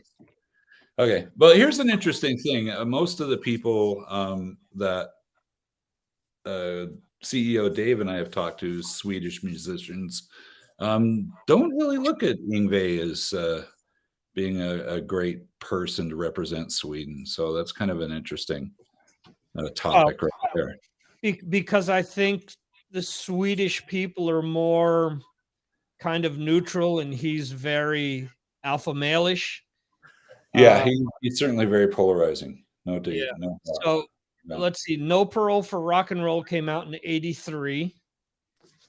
Okay. So let's see Steeler here. All right. Well, there's a Steeler from Germany. No, it had to be from the US because at Ron. You gotta go Ron Keel, right? Yeah, that's 83 as well. So both albums came out the same year. 83. Okay. So next year we can chat about those. Maybe we'll see if they make the list. Let's see if they make the list. But as I read earlier today on the Fireside Show, Yngwie just launched the podcast, and he has Steve Vai as his first guest. I haven't listened to it, but if the podcast is anything like his soloing, it means that Vai will be sitting there, but he will not be allowed to speak. Yeah. You got to wonder, because their relationship, considering that he replaced Yngwie and Alcatraz, and right. Yngwie probably felt like, well, like, you think you can play my stuff, and I don't know. And Steve Vai, I don't know if he'd be a great interviewer or not, because I just read his interview in Rock Candy Magazine, which actually I thought the questions were really good, but his answers were kind of really out there, esoterical, just kind of like he's filling in the shoes for his old boss, or two of his bosses, if you think about it, because he Frank Zappa and David Lee Roth. I mean, how much more can you get with being out there? Yeah, I don't know. Believe it or not. Yeah, there you go. I've never met Steve Vai. I did hang out in his house one night up in the Hollywood Hills. He wasn't there. I wasn't there alone, by the way. I didn't break in. I was invited by his I don't know whether he's like his personal assistant or something. I won't mention his name in case he could still possibly get in trouble. But nice guy, and invited up there to just hang out and stuff, and got to see the studio and all that kind of stuff. And it was a cool hang. Very nice house. I don't know. I haven't listened to Steve's new album. Have you heard it? I just heard the single that they released. I mean, it's all instrumental, so it's kind of not my thing. I mean, there's only so much I can take of, even as good as he is, as good as Satriani is, as good as any of these people are, there's only so much I can listen to stuff without me needing, lyrics. Yeah, and by the way, the Satriani video that's out, my buddy Brian Beller's playing bass in that. So, okay, plays bass on the whole album. He played bass on one song on Steve Vai's new album. I need to check that out. And when it comes out, I guess it is out because I just bought it. So yeah, we'll see. No, the Satriani came out. You're saying? No. The Vai came out. Satriani. The Vai came out. Yeah. The Vai is out. That's the one I haven't listened to. So yeah. So there you go. We've kind of gone a long way from the 80s there. But yeah, 1982. I'm excited about the show next week. I really interested to see what other people have picked as their top 10. I'm sure that I have picked plenty of albums that will be on nobody else's list, but we'll see. Do you want to take a guess as to what you think? What bands do you think will be in the top 10? I can tell you. Well, without a doubt, I mean, my top 3. Okay. And any one of my top 3 could have been number 1, and I really had to just hammer it out to figure out which one of those I was going to make number 1. And then the 4th album kind of snuck in there. So I'll pick something that's actually not on my list, just because, AC/DC, definitely. There's no AC/DC album that came out that year, so of course, really? 81. Yeah. Black, when was that out? 81. I think Back in Black is 80, and I think For Those About to Rock is 81, isn't it? Oh wait, no, I swore I saw an AC/DC on the list for 82, but maybe my list is bogus. Now I'm starting to wonder whether these albums that I'm picking from here are legit albums. Did you get it mixed with Accept, maybe? No, Accept is on my list. Didn't make my top 10 though, believe it or not. Okay. But I wouldn't pick them for a top spot. I have a feeling that the top 3, my top 3 spots are definitely going to be in the top 10. Okay. Knowing our group, I don't want to mention what they are because they're okay. But I will say I do have Kiss on my list, but they didn't actually make my top 10. That's a heartbreaker. That's I know it's going to make your top 10 list. Yeah, they'll get plenty of votes because I have a feeling we have more than a couple of Kiss fans in there. And I am a Kiss fan, and it's a great album. But where I was in 1982, and as much as I've listened to it, I mean, at that time I'd kind of checked out of Kiss for a moment, so I didn't come into that album till several years later. And that's going to be my Johan moment. I'll tell you that right now. Okay. Only because see that's all right. So that's the power. It's on my list. Okay. but it But- didn't make my top. Here's one of the interesting things that I found Back. too. Wardrobe change. Some of the albums sounded in my head what I remember them to be back in '82 was one way, and when I went over them again a couple days ago, they were something totally different. For example, Robert Plant put out an album which back then was smoking hot. I think there's still a lot of good songs there. Mr. Townsend put something out, and I started listening to that again. That was I don't think I even got to 30 seconds per song, and and went through when I was doing my research. I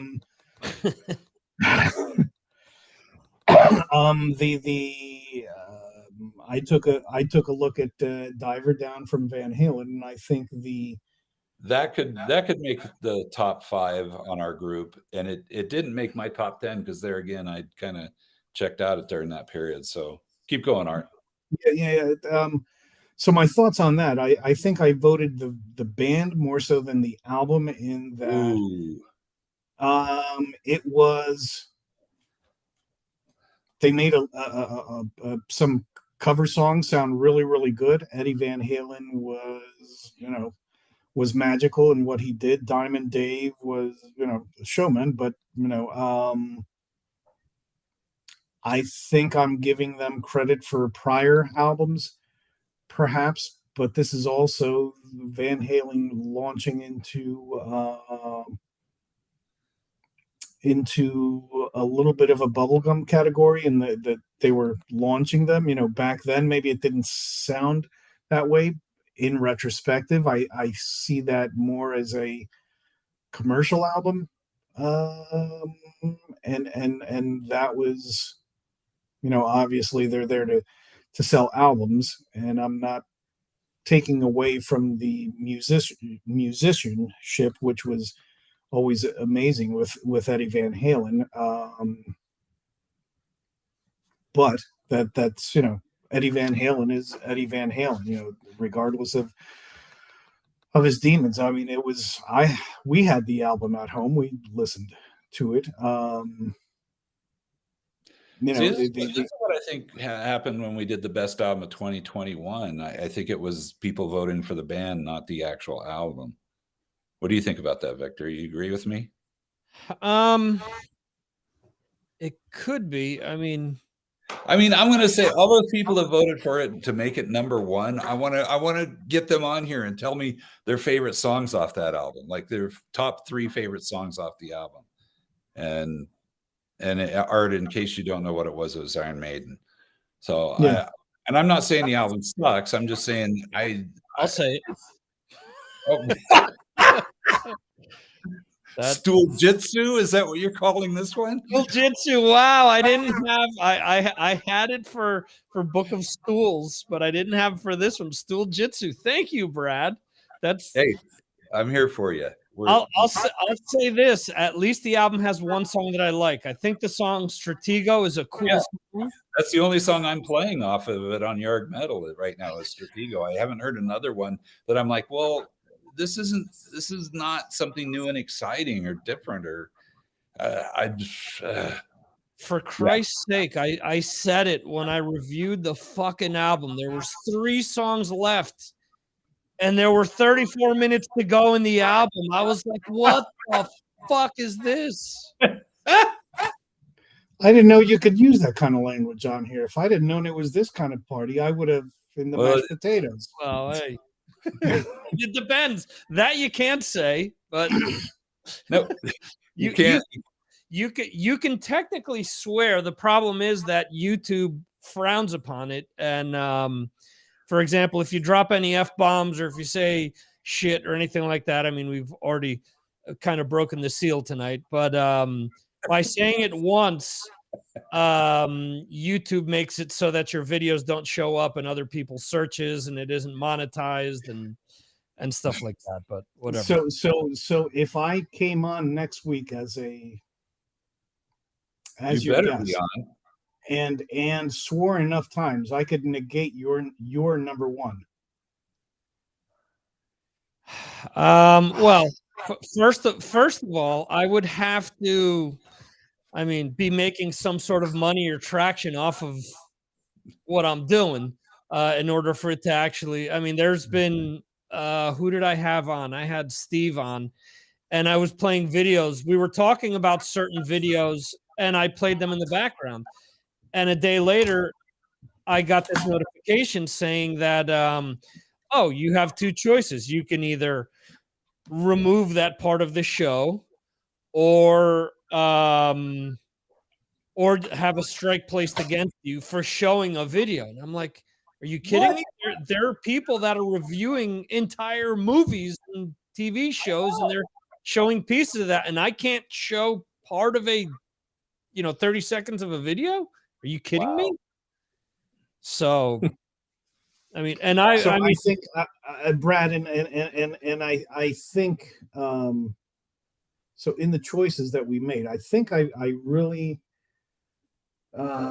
shocked Victor by one of my choices, because I have always in my life have said, this band actually died after this album, as far as I'm concerned. And in looking back at it, I'm thinking, oh, wait a minute, that song was cool. That song was cool. And I guess they went away from their disco-tech-ish sound. And I, like Jose pointed out, there's a lot of cool songs that came out of the disco era. And I, especially if you like Chic, for example, was amazing. A lot of Studio 54 white powder going through there and those lyrics and playing, but there was something obviously very, very worthwhile there. But you're shocking Brad with your comments. You could just see his face. He doesn't hear any of this stuff at work every day about powders or different substances being ingested or put into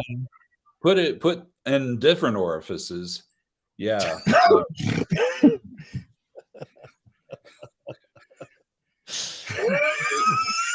I don't know.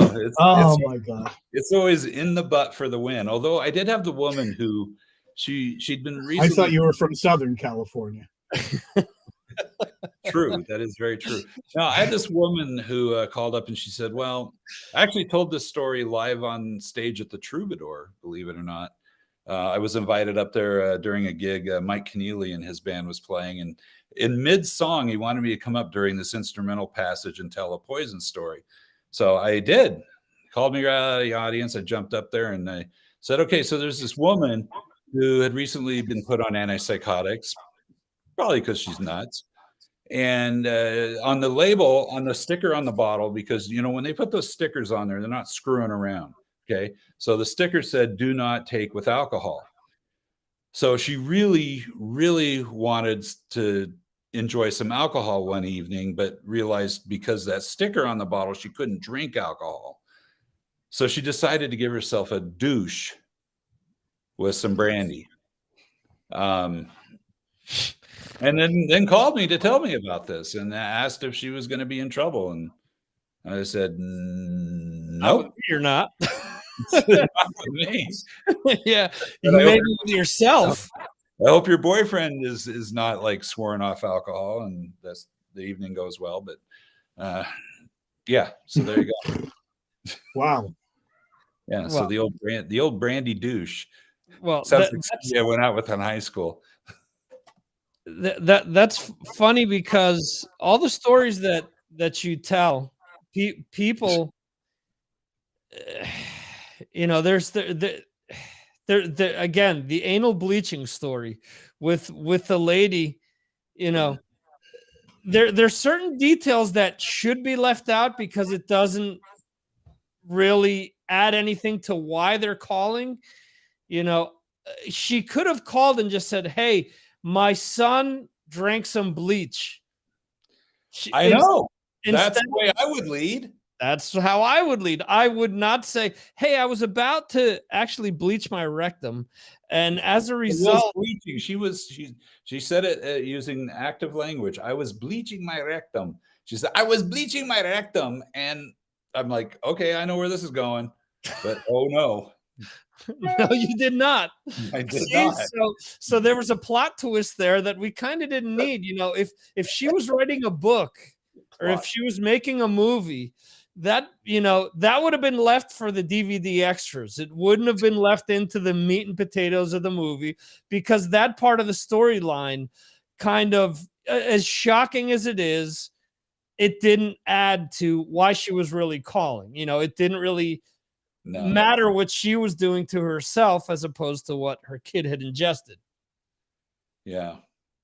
Which one of these days I'm going to tell you the tuna fish sandwich story, and that is full of that kind of stuff. I mean, the call went for at least 20 minutes, and because nobody else was calling in at the time, I let the guy go. I mean, I'm like, this is too good to like not let him go and tell his story. It was completely brilliant. So there you go, people. Tune in for the next visit of Dr. Poison on the. I say, along with that story, I also want to hear Led Zeppelin's infamous shark story. I mean, we're in that territory again, so. Yeah, that's that's kind of the 70s version of what I deal with on a daily basis. Things going where they shouldn't be going. I think I've told you the story about the woman who had chewing gum stuck in her pubic hair. Did I tell you that one? You told me that because you had told someone else and they had been grossed out by it. Yeah. It was actually Mark that I told him. He was totally flummoxed. Like, why did they call you? And I said, well, they want to know how to get it out. I mean, that's because. I've had so many pubic hair calls, I can't even count them. Not that you could count pubic hairs, because that would be very difficult. But yeah, so she had gum stuck in her pubic hair, and I can only imagine how it got there. It wasn't like she went. It's not like she went to the movies wearing a really short skirt and no underwear, and then somebody had left gum on the seat. But that also, it's kind of like the woman who called me. She was at the airport. She had a layover in Salt Lake City. And so she got on the payphone there and called up and said, hey, I got something in my eye and I need to know what to do about it. And I'm so, okay, well, what was it? And she said, well, it's semen. And I was like, okay, wait, you just got off a flight in Salt Lake City? Oh, congratulations. I wish we had like some kind of a certificate for joining the Mile High Club there. But yeah, I told her, I said, number one, you got to learn how to duck. Okay. I actually told her that. When is the last time that you've actually said to someone, you're going to die, but not from that? It's probably a month ago. Oh, wow. It's been that recent. Okay. Well, it's gotten to the point now, and I don't do it from home. I only do it when I'm at the center, so that the kids that I'm working with get to have that experience. Because they don't know. Unfortunately, they're not members of your Patreon group, and they don't watch this show. If they did, then they would, get all these wonderful things. But yeah, we need to like drag somebody on here and say, what are the top 10 craziest things you've heard Brad say to a caller? And that would actually be a good episode. We could actually arrange that. We could see. I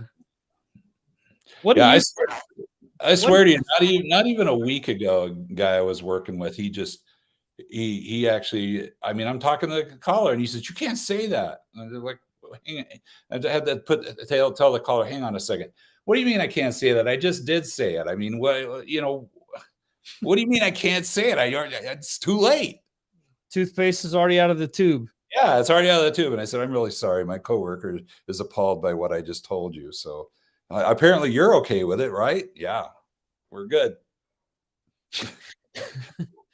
Effective. Yeah. That's what it comes down to. Yeah, I don't know. I have an ability to read my callers and can tell. I very rarely do I get into trouble because I can tell like how far I can go with them. Well, I mean, let's be honest, with the years of experience that you have, when somebody calls up, you can probably already, based on their voice, can gauge somewhat where things to go. Yeah.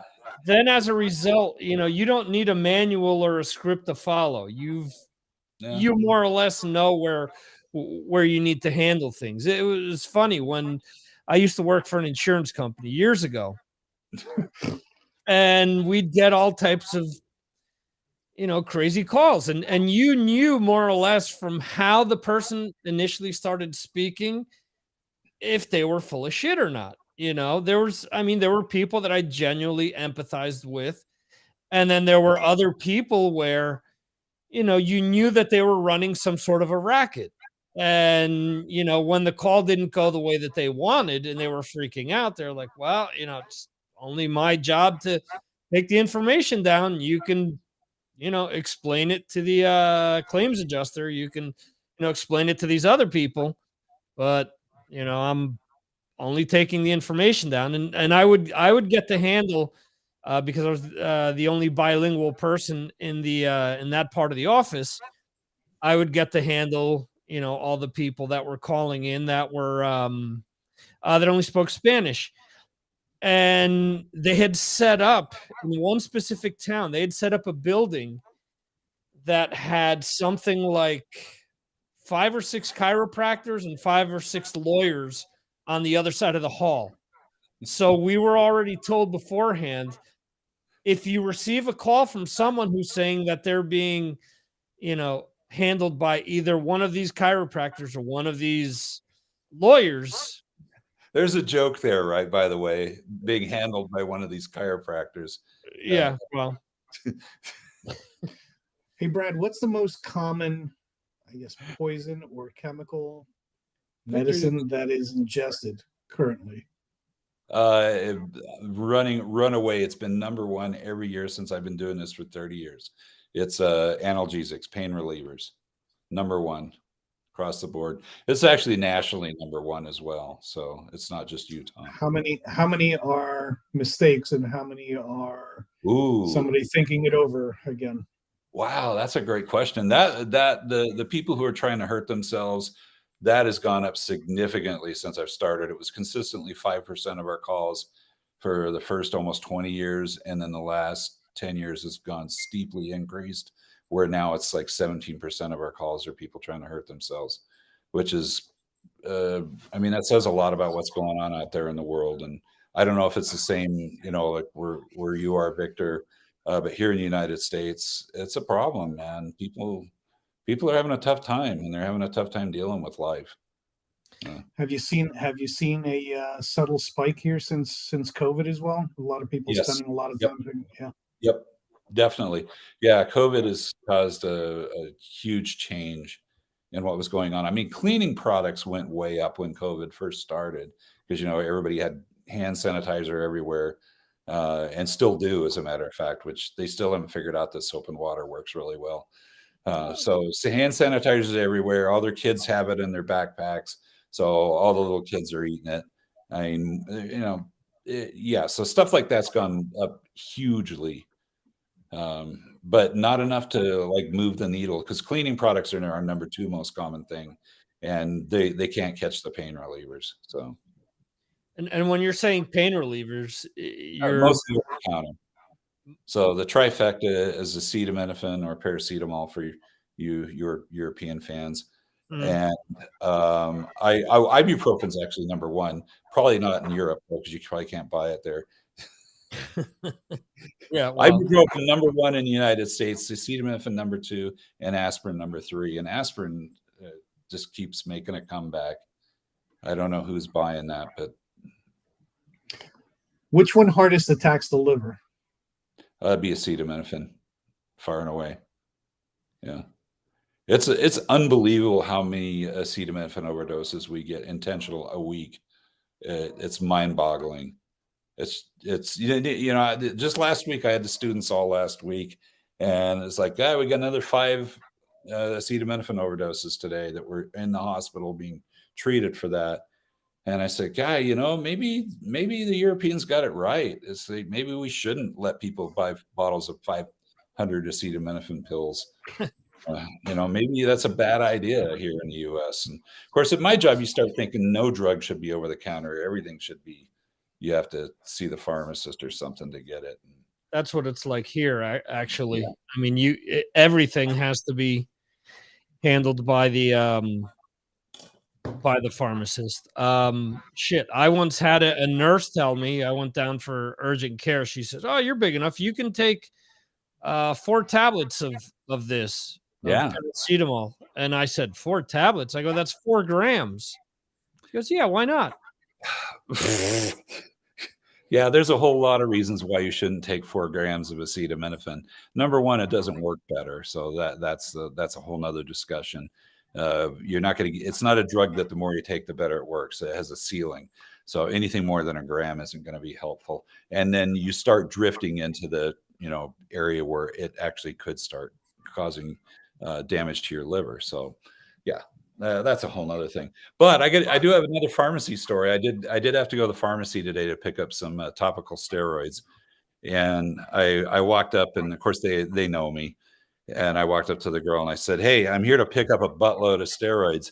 And one of the girls from way in the back came running up there, and it's like, I just want to see what a buttload of steroids looks like. So I had them going, and it was pretty funny. Yeah, good times. Yeah, when I walk into the pharmacy, there you go. Back in the old days, they used to, because out here where we live, no pharmacist lived out here that would work there, and so they kept having to bus people out here, and they wouldn't stay very long. So we always have a new pharmacist, but the techs were always the same, and they all knew me, and so they'd go, well, do you want to talk to the pharmacist? They have to ask you that when they give you a prescription. And I said, oh yeah, hell yeah, I want to talk to the pharmacist. So they drag them out there.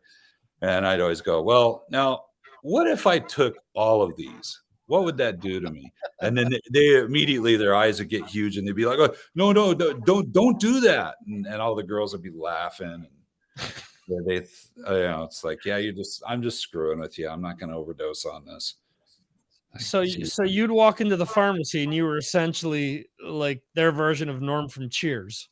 Exactly. Yeah. It's most of the time they see me walking in from the parking lot, and they've got my stuff waiting for me when I walk in the door.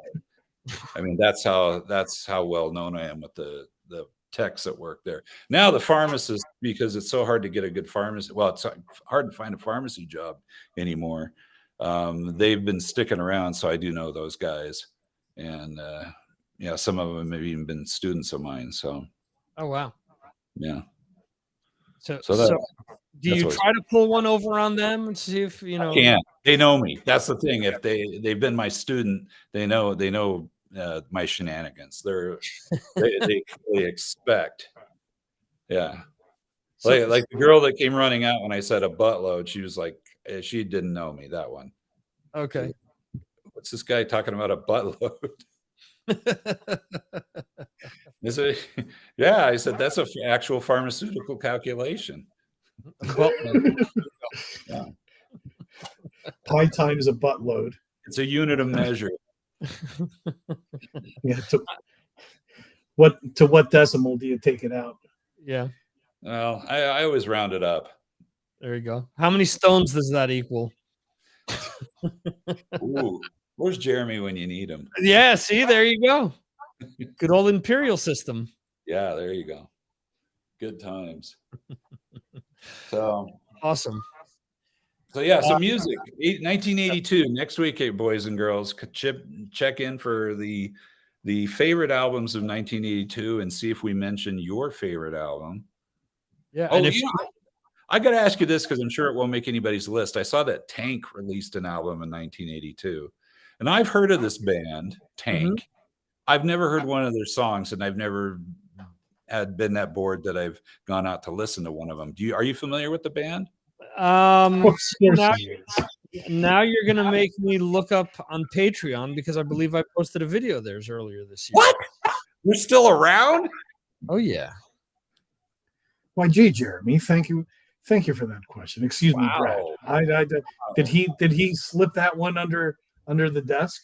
No, not even. No, I remember this. It was the lead singer from Riot. him and the drummer Rondinelli. They Bobby both Rondinelli. got pulled. Yeah, they were both in Riot at the same time, and they both got pulled out of Riot to go on tour with Tank. And I'm like, I've never even heard of this band, but obviously they've got enough money to pay Bobby Rondinelli. I mean, who's going through like at least $30 of cigarettes a day. Probably per gig. That's only two cigarettes in today's. Yeah, nowadays he could twirl his sticks and catch a cigarette in mid twirl, and like he really is a great drummer though. But man, he's not skipping too many meals either. By the way, well, that's what I was going to say. He's the second coming of Bunny Carlos. Oh no, yeah. It's when I don't think he smokes during the gig, but beforehand. But yeah, that guy he looks like a walking heart attack.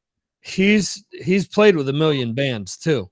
So I mean, Brad, thank you for that question. You have no idea how much I love you for asking that question. Let's go, Victor. Come on, Victor. Oh, you've had to hear at least one song with Bobby Rondinelli playing on it. I mean, Rainbow, Black Sabbath, the Lizards, what the hell? Maybe that's what it was. Maybe I'm totally wrong on this. Maybe it's not Tank. Maybe it was the Lizards. Who the hell are the Lizards? But the Lizards is actually pretty recent. The Lizards are a bunch of like guys from Long Island that have been, bit players in other bands that actually got together and did a band like 10, 15 years ago. Oh, maybe that's who it was. Who the hell is Tank? Yeah, but Tank's like SOD there, Victor. SOD. Tank. Where are they from? Germany. But they released an album in 1982. Yes. Okay. All right. Is it on the list? Somebody's list? Tank is not on the list as of yet. Okay. All right. I would say that most of the bands that are on the complete list, you probably know all of these bands without a doubt. No, not probably. You do know all of these bands. Okay. All right. Good. So there's not like, yes, there are bands out of left field, but things like are the left field ones in the same genre though? There's pop stuff on here. There's a movie soundtrack. There's you can't put a movie soundtrack as a best album, can you? Okay, fine. Somebody did. There's no rules. Okay, well, I do have a question. Did Twisted Steve submit 10 albums or just 5? He did 10. Way to go, Steve. Well done. Are they all like Twisted Sister singles or something? Or Twisted Sister had an album in 82, right? Yes, they did. Under the Blade. That's gonna make the list then. And then they had another album that was some sort of a compilation of some sorts called Rough Cuts, which they released their first album and a compilation the same year. Figure that one out. Yeah, those are the days still. I mean, we haven't got into the Def Leppard making everybody wait 3 years at least to start working on a new album. 3, that's short for them. Well, yeah, I said at least, okay? At least, okay, all right. Well, Motley Crue did the same thing if you really look at it. But I feel like Def Leppard started that whole thing. But I don't know, maybe my memory of was that started because of the drummer's accident? I think that contributed a little bit, but I think it's also that it took Mutt Lange that long to layer 25 guitar parts together or something. 25 guitar parts, 30 vocals, tracks. It took him. It would take him a fucking month to hone in the snare drum sound. Oh, that's a fair point. Yeah, unbelievable. So supposedly, I was reading, I think it was in Rock Candy again, where it's Bryan Adams' new album is produced by Mutt Lange. Have you heard any of that? I have not. I haven't either, but they, and they almost never like give a bad review to something. Mhm. And my buddy Howard Johnson there, man, he said, no, this album basically sucks. And I'm like, wow. Well, We- is that an honest review, or is that maybe that he couldn't get Mutt or Ryan Adams in the magazine? That's a really good point as well. He didn't seem to me to be that kind of a guy that would hold a grudge. I think he was just being brutally honest, and Okay. I admire that as a magazine that's trying to sell subscriptions and would probably love to get Brian Adams to do an interview with them.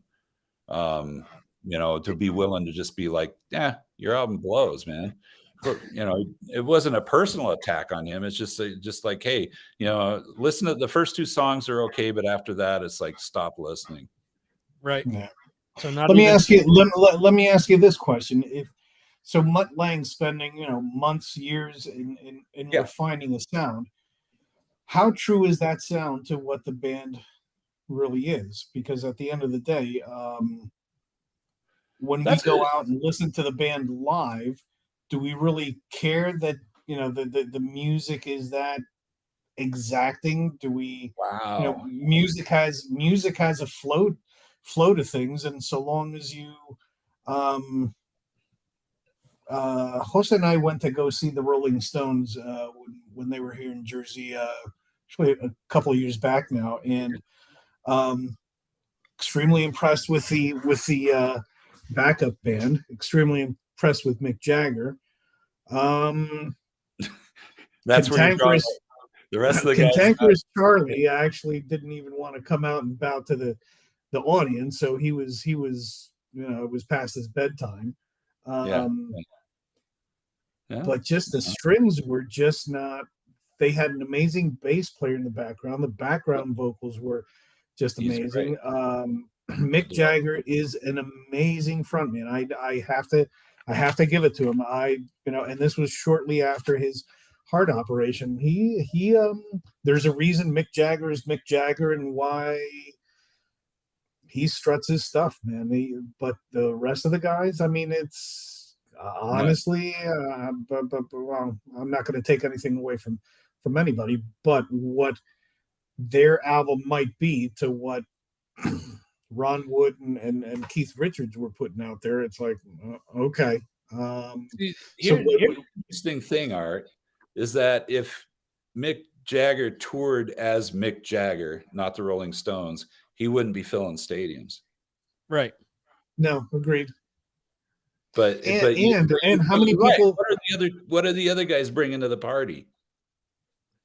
That's just the name. It's the brand. I mean, how many we've It's talked about this over the years a million times. The perfect example is Jerry Cantrell. Jerry Cantrell put out two of the best albums to come out in the 90s, two of the best rock albums to come out in the 90s. No one cared. He threw the Alice in Chains name back on what he was doing, and he started filling places and selling albums again. He just released another solo album, which he's just done it for the hell of it. And same thing, very little fanfare, very little anything surrounding it because it doesn't have the brand on it. That's why when Stone Temple Pilots switched singers, there were people saying, "Oh, the band has to go away." I'm like, "And do what? Paint houses just because you say that they need to go away?" They already tried doing two other bands under a different name. No one gave a damn. You should have cared when they had two other band names. You didn't. So now they say, well, screw it. We're going to go with what works. To get back to what my brother was saying about Mutt Lange, all that finite shit matters enough to the fact that Def Leppard has 32 backing tracks in concert. Yeah. Well, even though they claim that it's all live and okay, sure, but as someone we know who will probably end up in jail because of the January 6th insurrection at the Capitol building, a specific musician once told me, a lot of music is just smoke and mirrors. Yeah.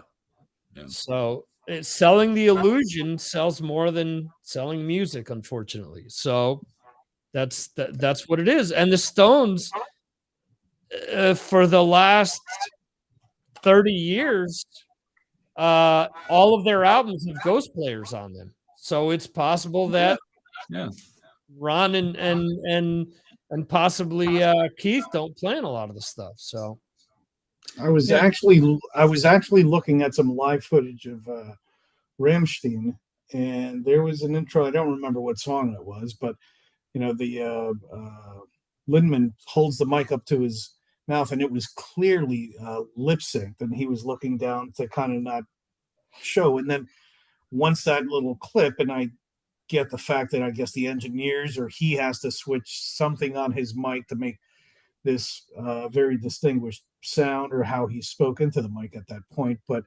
and then he goes into the singing, and I guess if you go into and a lot of these bands are very elaborate in what's going on with their music. It's not just guitars and drums. There's sampling of things going on in the background, which are really from an artistic perspective and from the art of music. It's really, really cool. There's throwing in some sound bites, and forgive me for falling back into Big Audio Dynamite when it was like the coolest things. They're sampling movies, and then they're turning back to musicianship again, and so when you're going out on tour, should you be replicating your art form, or are you just 3 strings, drums, and a singer? How much should you be elaborating? Yeah, that depends on the band and what they want to do. I mean, certainly in bands I've been in, it's like, well, we can't do everything that is on the album, so we're going to do this. It's the live version of this song because it's what we can do with our instruments. And I mean, that, I don't know, that's the way we always looked at it. But I've also been in bands where we've sequenced the keyboards because we just didn't want to have a keyboard player because they're all, kind of people you don't want to hang out with. See, there you go. Brad said something he shouldn't say. Oh, keyboard. Oh, yeah. All you keyboard players, send all your email to Victor. Yeah, there you go. And just to back up something my brother just said a second ago. One bastard goes in, another comes out. Cut it out of here. Cut it out. Which is one was that Medicine Man or Medicine Show Show? Squared? Medicine Show. Medicine Show. Yeah. But okay, Yeah, back to Mutt Lange for just a quick second, because who did he really cut his teeth with or become famous for producing? I mean, AC/DC. Yeah, and the stuff he did with them, there wasn't all of this layering, and yes. Well, the drums. The reason that he didn't continue to work with them is because supposedly he drove them fucking nuts with the drum sounds. In that it was similar, where they spent like a month trying to get Phil Rudd's snare to sound a certain way, and the Young brothers apparently said, "Yeah, we don't need this shit. Let's just get in and record." So the last album he did, I believe, is For Those About to Rock, is the last thing he did with them. Yeah, but it's, the drums on those albums to me sound like drums. They don't sound like they're totally processed and added all these extra sounds on top of the snare, triggered all these other triggered things. But let me ask you this. This is a theory I had when he first, got in with Def Leppard and took over High and Dry. It's like Joe Elliott's vocals changed from the first album to that album. Yeah, he made him sing higher. Well, he also made him more raspy. To me, it's like he's making him try to sound like Bon Scott without being Bon Scott, of course. I said he's singing totally different, and I felt like he was kind of bringing this, like, hey, we're going to take AC/DC's formula and try to make it fit your music a little bit here. That's kind of the impression I got. It worked. It worked great. I love that album. Well, I mean, to me, High and Dry is their best album. I mean, Oh, of course. Yeah. yeah. Hands down. I think their first two albums are by far their best. I think Pyromania as well. I think those first three, and then after that, it's again we talked about it before. They lost when Steve Clark died, when they kicked Pete Willis out of the band, when they brought Phil Collin in. The songwriting style changed. Everything needed to be poppy. Everything needed to be popular, and they've always been trying to chase that radio hit all these years, playing to an audience that doesn't give a crap about new radio hits anymore. You know, it's a shame.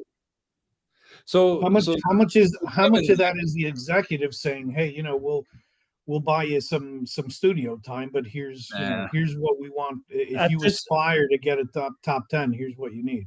No, that's after Hysteria. That's them 100%.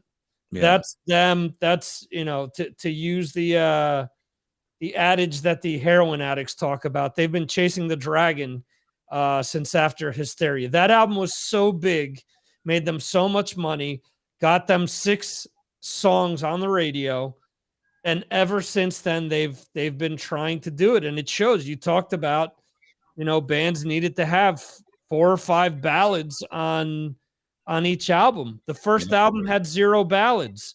The first album had 1, and they had to re-record it. They had to remix it to make it friendly for US radio, because the original British version wasn't good enough. So they had to remix it, send it to US radio. That's what got them airplay. And then Pyromania came around, and, you know, Mutt Lange pretty much said, hey, you know, remember, my formula got you on radio, so now you guys are going to do everything I tell you to do. Yeah. So, and once that happened, once Hysteria happened, they've wanted to work with him again, but Mutt Lange also asked for a certain amount of money. He wants writing credits with everything, and there are a lot of things that I'm assuming that the band just didn't want to give up. Yeah. You know? Well, it'll be interesting to, hear the rest of this new album that's coming out to see whether, I mean, sometimes the single's not real representative of the whole album. So we'll see. Maybe there's some more rocky kind of stuff on there. But I mean, I feel like a band like that should be able to just do what they want to do. They shouldn't be worried about fitting a, you know.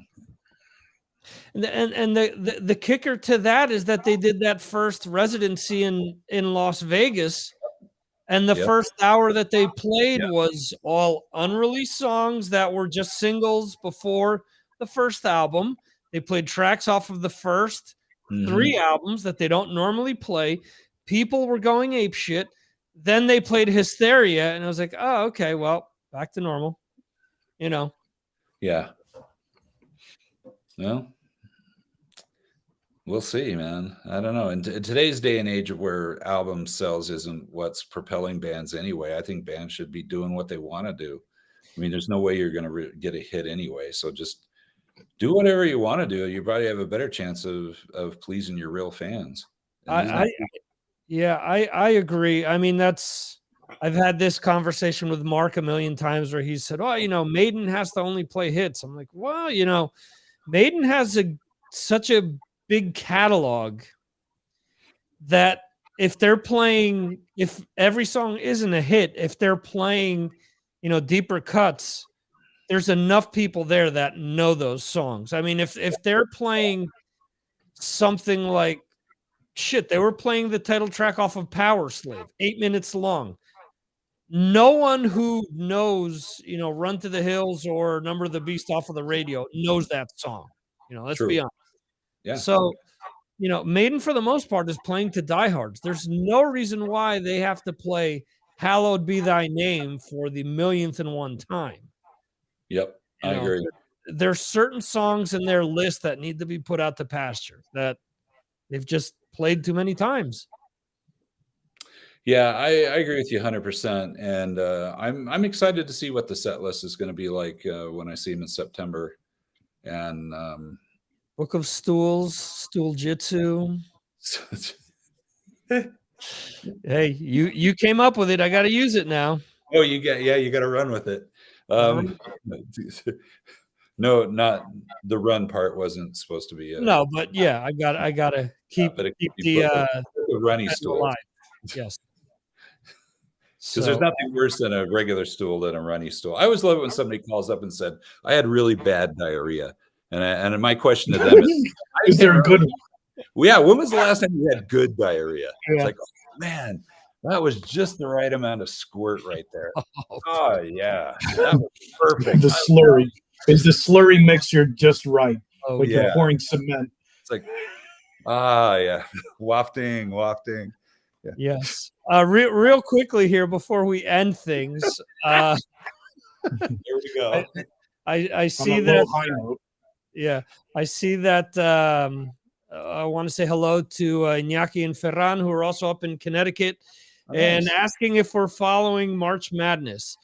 I will be, only because we're doing a trial of ESPN, because and only because we got the hockey playoffs out of that, and that's why I wanted to see if it was worth the while or not. And I see that they have all types of college basketball, which, at this point is, almost as good as watching the NBA for what I'm trying to get out of it. So there you go. That question wasn't referring to March Madness as far as logistics nightmares and fiscal year ends and everybody needs their stuff by the end of the month.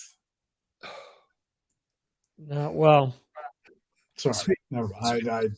Speaking of madness, at least I'm sure that your supermarket shelves are stocked. So there you go. Of logistics nightmares.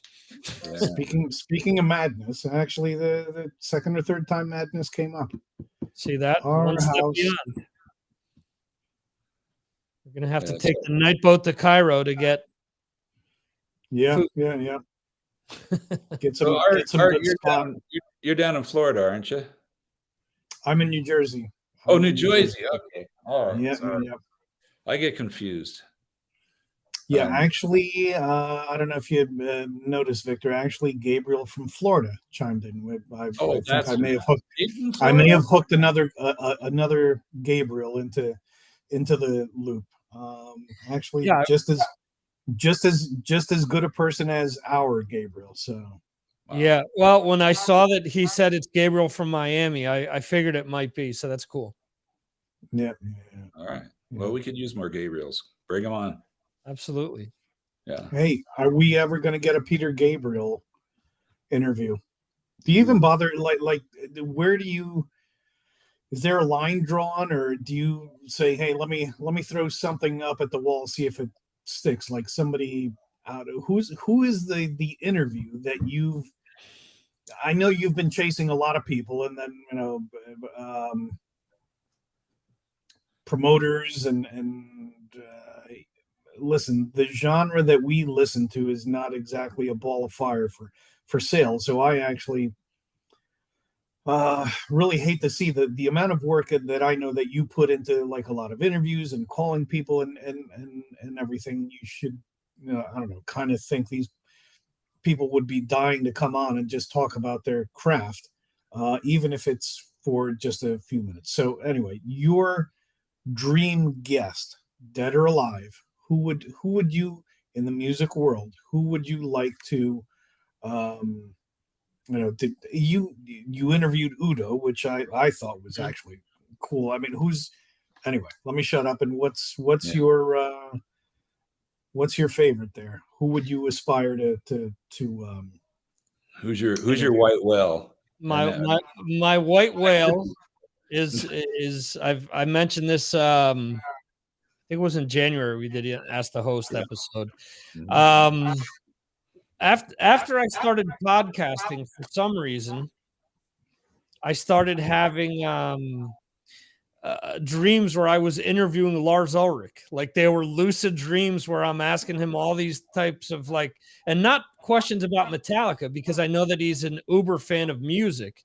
Just hearing, they were just me asking him about different bands. So to me, it would probably be a someone like a Lars Ulrich. The thing there is that there are certain bands that, you know, they're just at a different stratosphere. There's too many gatekeepers in the way.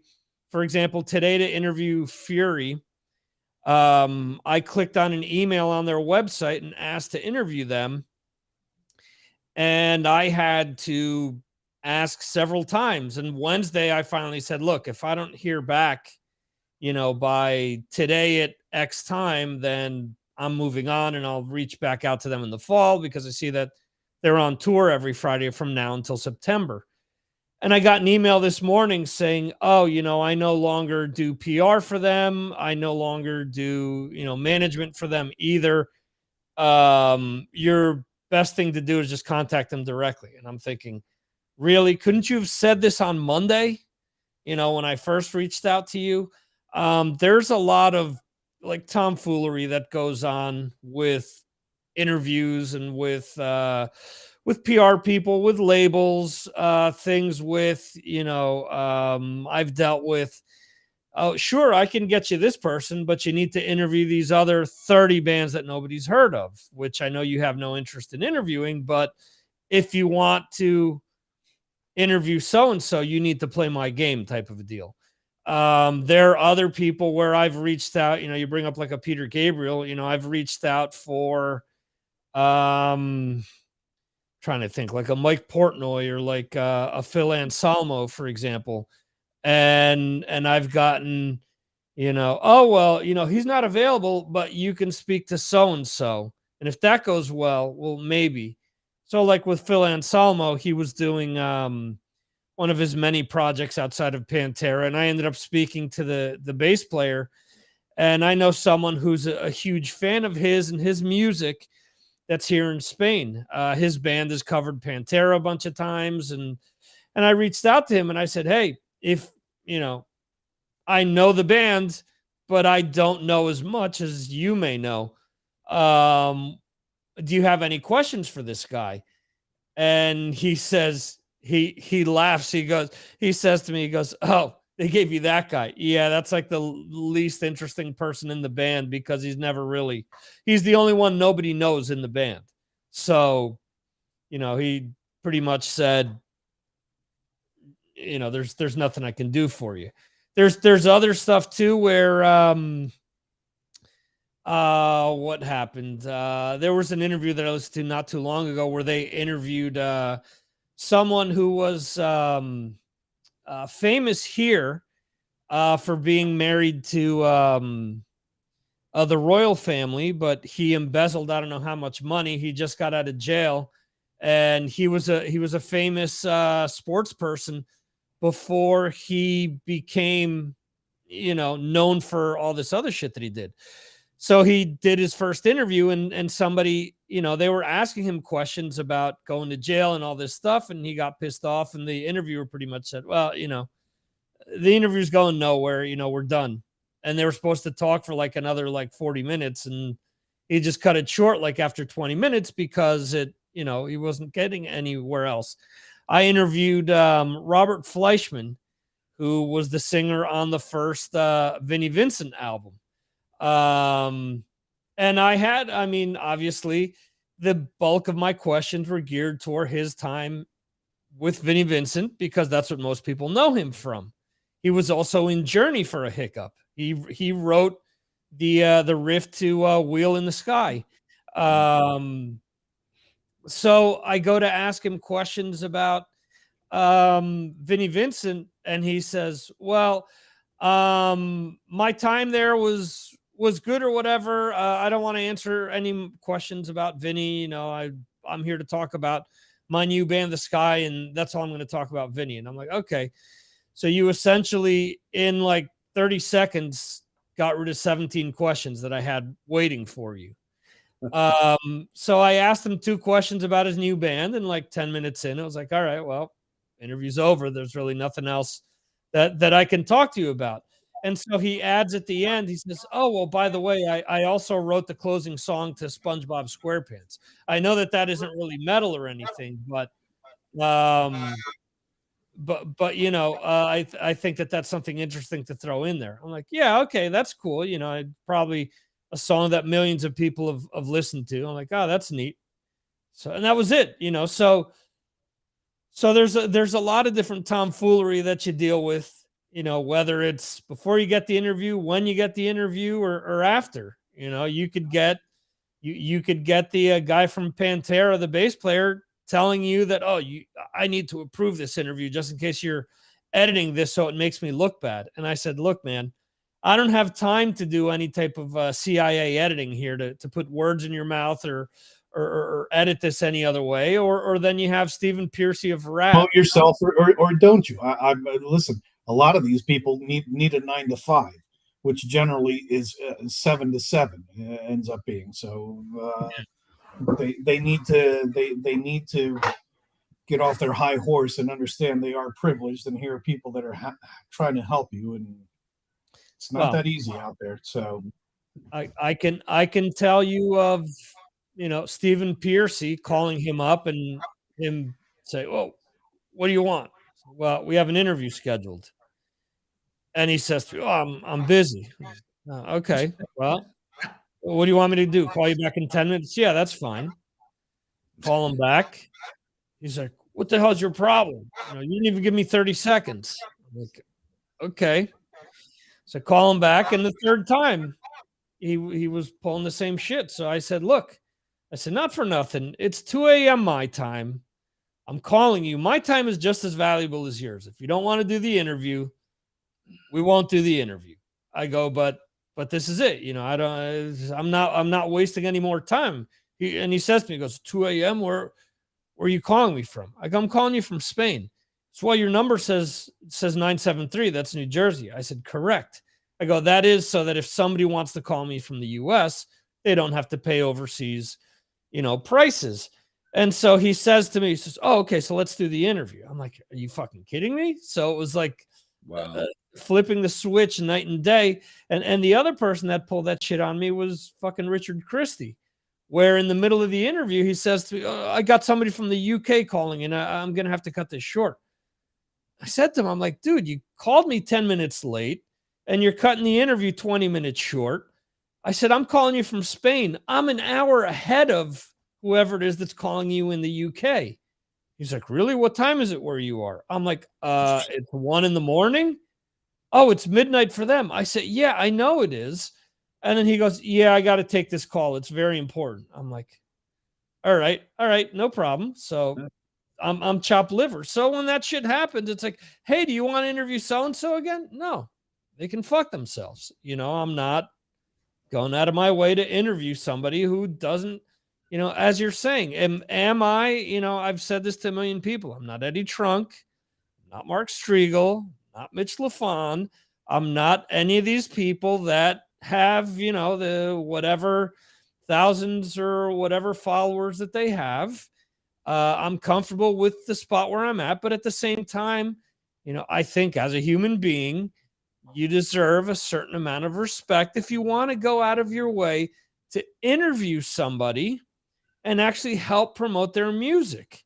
You know, at the end of the day, a lot of the people that I'm able to talk to aren't, you know, they're not at the top of the charts. You know, they're not on MTV anymore. That ship has sailed. So when people ask me, well, who's the person you like speaking to the most? I always say John Bush. Oh, well, yeah, I've heard the name. You know, if it's people that don't know that he's been in Anthrax or Armored Saint, or that he was asked to be the singer of Metallica. You know, and I'll explain that to them. Oh, well, why do you like to speak to him the most? I'm like, because it's like speaking to a normal person who has great stories to tell, will take their time out to speak to you and never stirs shit, never, you know, always says thank you, always comes on, always, you know, gives you what you're looking for. And, you know, what, as an interview, that's, you know, that to me, that's what I want. And I've had, you know, Mark consistently tell me, well, you need bigger guests. You need bigger guests. Yeah. Okay, fine. I'm cool with talking to Brad, and I'm cool to talking with my brother for 90 minutes about music, as opposed to having to jump through all these hoops after 12 years just to get somebody. and have to continuously say, oh well, what are your numbers? How many people are listening? It's like, dude, look, I'm in the top 10 of top 10% of what I do. Music or don't you? Yeah, you want to have a conversation, Yeah. or you don't. Treat people with respect. You get more with honey than you do with vinegar every day of the week, and so I'm in logistics, and sometimes my drivers don't necessarily get the respect that they deserve, and when they get the attitude and just are treated very poorly, usually I tell them, well, just don't pay them any mind, because it just is not worth it. And right, what makes any one person think they're any more important than anyone else? These highfalutin stars, are they any more important than Brad? I think maybe what Brad does in a professional life actually has a lot more positive impact on humanity than somebody that had a great party life and coked up, and they needed the adrenaline shot in the chest and all sorts of debauchery, and they can't get themselves straightened out. I mean, it's who's going to help you when you got jizz in your eye? Me, right here. There you go. Saving people's corneas one call at a time. One shot at a time. Oh my God. There you go. And here's the other thing too, is all of those highfalutin, presumptuous, pompous stars, I'm sure they would love to live in a closet the size of the closets that you have in your house, Brad. So that's Who was the biggest name that was outside of the gentleman you just mentioned? Who else have been where you were surprised, or you maybe thought had a lot of attitude behind him, and turns out you had a really nice conversation with?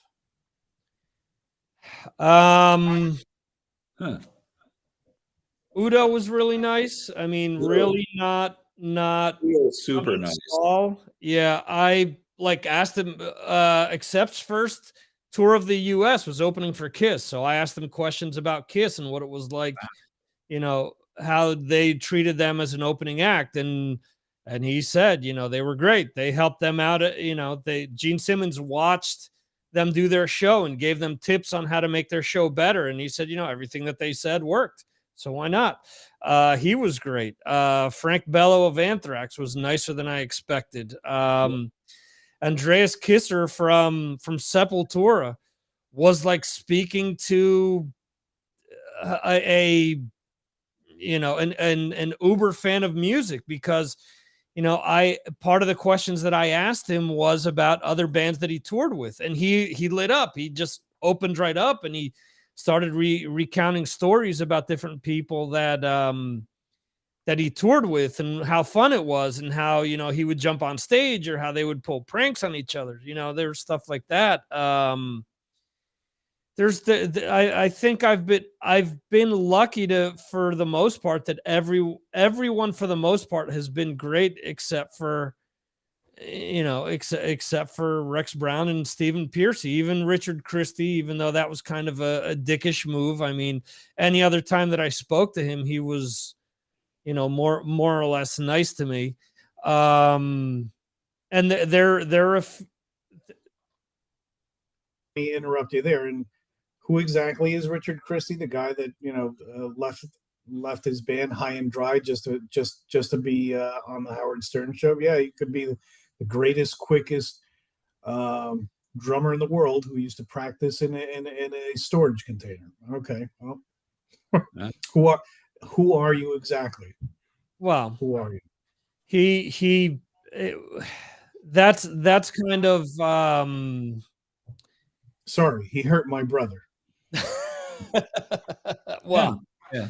Richard Christie, technically, when he was in Iced Earth, which was who I referenced before as the person that's going to jail for the Capitol Capitol insurrection, or insurrection. He was technically a hired gun in Iced Earth, so he didn't really leave them high and dry. You know, he was working as an electrician because he wasn't making money off of the band, and he was married to the main person in the band's sister. So, I mean, they were all employees. That band always was high, you know, guns for hire. So he was leaving that band regardless, whether he got the Howard Stern thing or not, because he wasn't making dick. He was going to be a full-time electrician at that point, but he lucked out. He put some tape together where he humiliated himself, and Howard laughed at it, so they had him on. So that's how he got there. Yeah.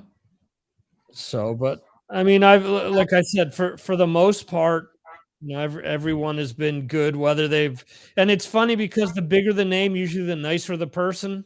Usually, like Vinny Appice, who's played in Black Sabbath and played with Dio and a bunch of other things. He was on a John Lennon record. Nice as hell. Carmine, his brother, extremely nice. When their uncle died, I reached out to the both of them. Frankie Tokar, yep. Yeah, said, hey, he, you know, worked with my brother. You know, I'm sorry, I found out that your uncle died, and you know, he used to talk about you guys all the time at work, and you know, and Carmine wrote me back saying, oh, you know, thank you very much for reaching out. You know, that's a great story. You know, thanks. You know, a lot of people loved him, and you know, so again, a lot of times people you wouldn't think would be approachable or nice actually are, and then others who, you know, have a certain reputation have that because their reputation does precede them. So, well, you know, and I know we're running well over time and everything, but Victor, I think what makes you a great interviewer is that you don't ask the same questions that they get from everybody else. You know, you actually, you know what you're talking about when you go in, you do the research, and you come up with some, you know, insightful, you know, questions as to, you know, tell me, you know, about what you're doing. And I don't know. I think most people do enjoy talking to you, and that's why it comes off so well. Yeah, you know, that's to me, that's a thrill when I do interview people and they do say that, you know, thank you for making this not the, you know, normal interview that I usually do. You know, I spent all day answering these other questions. Thank you for not asking me those same 10 questions that everyone else was asking me all day. So I try to do that. I learned that early on when I started doing the podcasting. I spoke to Dave Meniketti from Y&T, and I found out that, you know, he had a signature guitar, an obscure signature guitar. He had a whine. He had, you know, different things that people weren't asking him. So when that was a great interview. 1982. Yeah, thanks for putting that out for the Patreon people, because I mean, you could kind of hear it at the beginning of the interview. He kind of started off like, okay, I'm just going to do, you know, I'm doing another interview. But then after you started breaking the ice, talking about that you really knew stuff about him and that not asking the same questions, he really warmed up to you. Yeah. And I thought it was one of the best Dave Meniketti interviews I've heard. So, my opinion.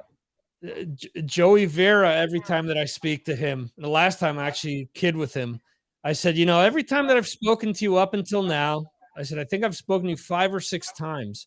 I go, and afterwards you always say, thanks for the interview. I really appreciate it. Your questions were different from what I usually hear. And I said to him, I go, you've always said this to me. And I said, you know, I always take pride, and I mention this. I'm like, wow, you know, Joey says this. And to me, you know, his music means a lot to me. I go, I got to ask you, Joey, are you bullshitting me every time that you say this after an interview, or do you honestly mean this? And he was laughing. You know, he goes, no. He goes, well, let's see after this interview if I say it to you or not.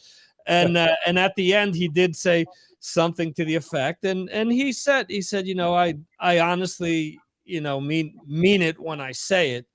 And I I told him, I said, you know, I've interviewed you enough over the years. I always ask to speak to you. So I know that I can ask you something like that and you're not going to get pissed off at me. You know, there's certain people that, again, when those Armored Saint guys are available for interviews, I always, you know, jump at the chance. Why? They're great people to speak to. They're always nice to me.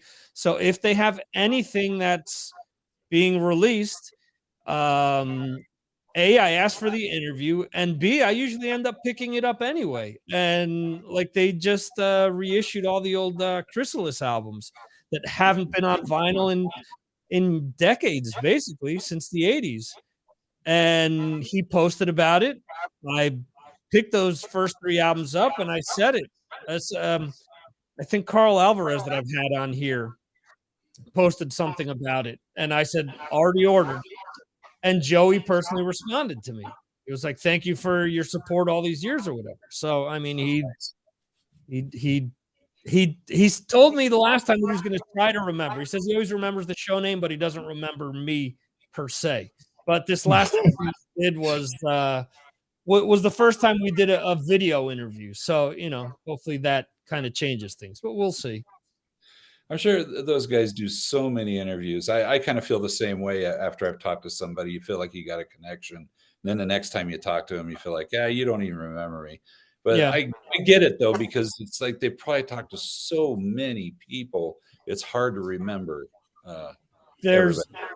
very few people that I talk to on a relatively frequent basis. There's Dan Lorenzo, who I had on at the beginning of the year, who always sends me demo tracks or you know, covers that he's doing with members of this band or members of this other band. He always reaches out and says hello, and you know, so I always promote his stuff. And then Ron Scalzo from Return to Earth, since he contacted me in November, he contacted me and he sent me the album that just came out this month. He sent it to me in November. He sent me links to it to be able to listen to it, and then another EP. And since then I've been exchanging emails with him back and forth. You know, he sent me something about pre-ordering the vinyl now, and I bought it. And it had the test pressing. I've never had a test pressing of anything before. And it costs like $50, where usually a test pressing is like $200 from anyone, just the test pressing. Yeah. They were selling the vinyl, the test pressing, and a bunch of other autographed things. And I said, I told him, I said, I picked it up. He goes, or he actually emailed me and he said, thanks again for supporting the band. And once again, for actually going out and buying the vinyl. And I said, look, I've always been good to me. You did what I consider a great interview. Why wouldn't I do that? You know, obviously if they're asking $200 for the album, you know, or $800 like Tool was for this one EP they just released today, then of course I'm not doing it. But $50 and you're getting cool shit that, you know, you're not finding anywhere else, then, you know, you tend to want to help people that are good to you is what I'm getting at. And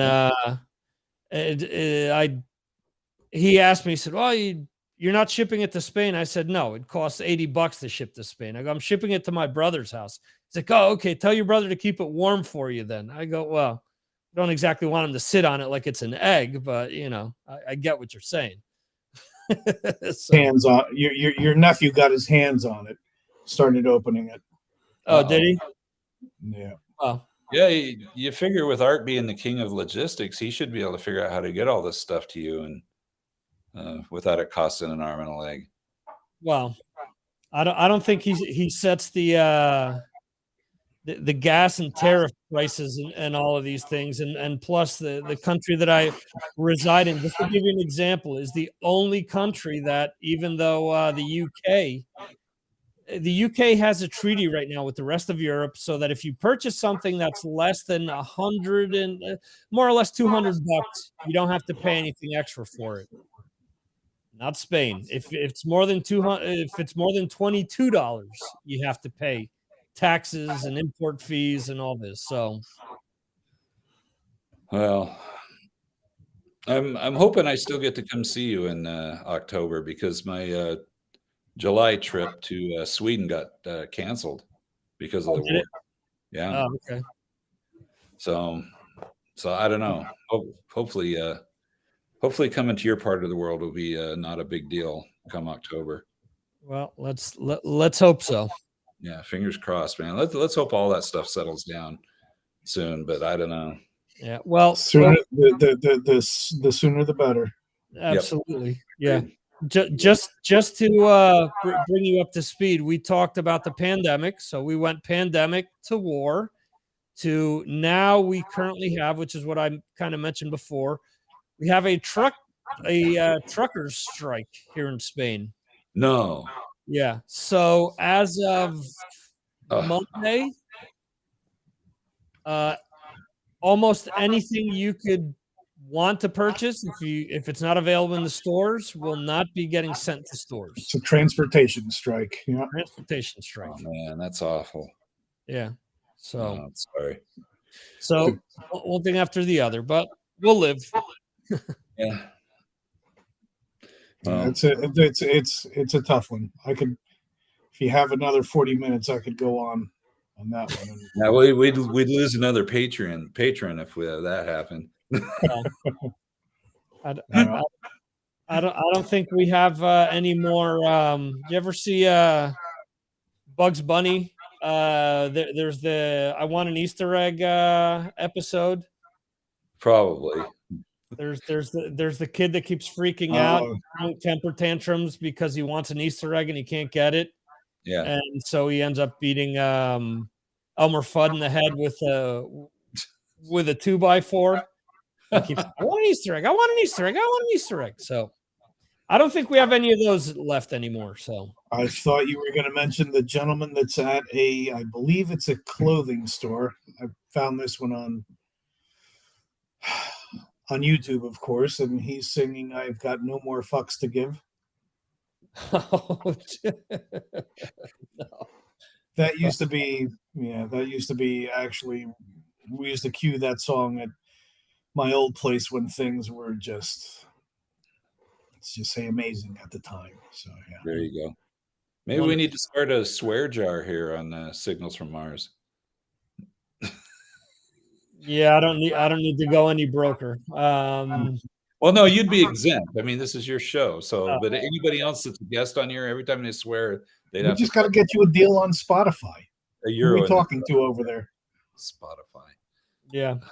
Well, they've got money to sponsor stadiums. So Yeah, fair enough. in any event, we're gonna wrap up the show at a cool 2 hours and 48 minutes in. And, Yeah.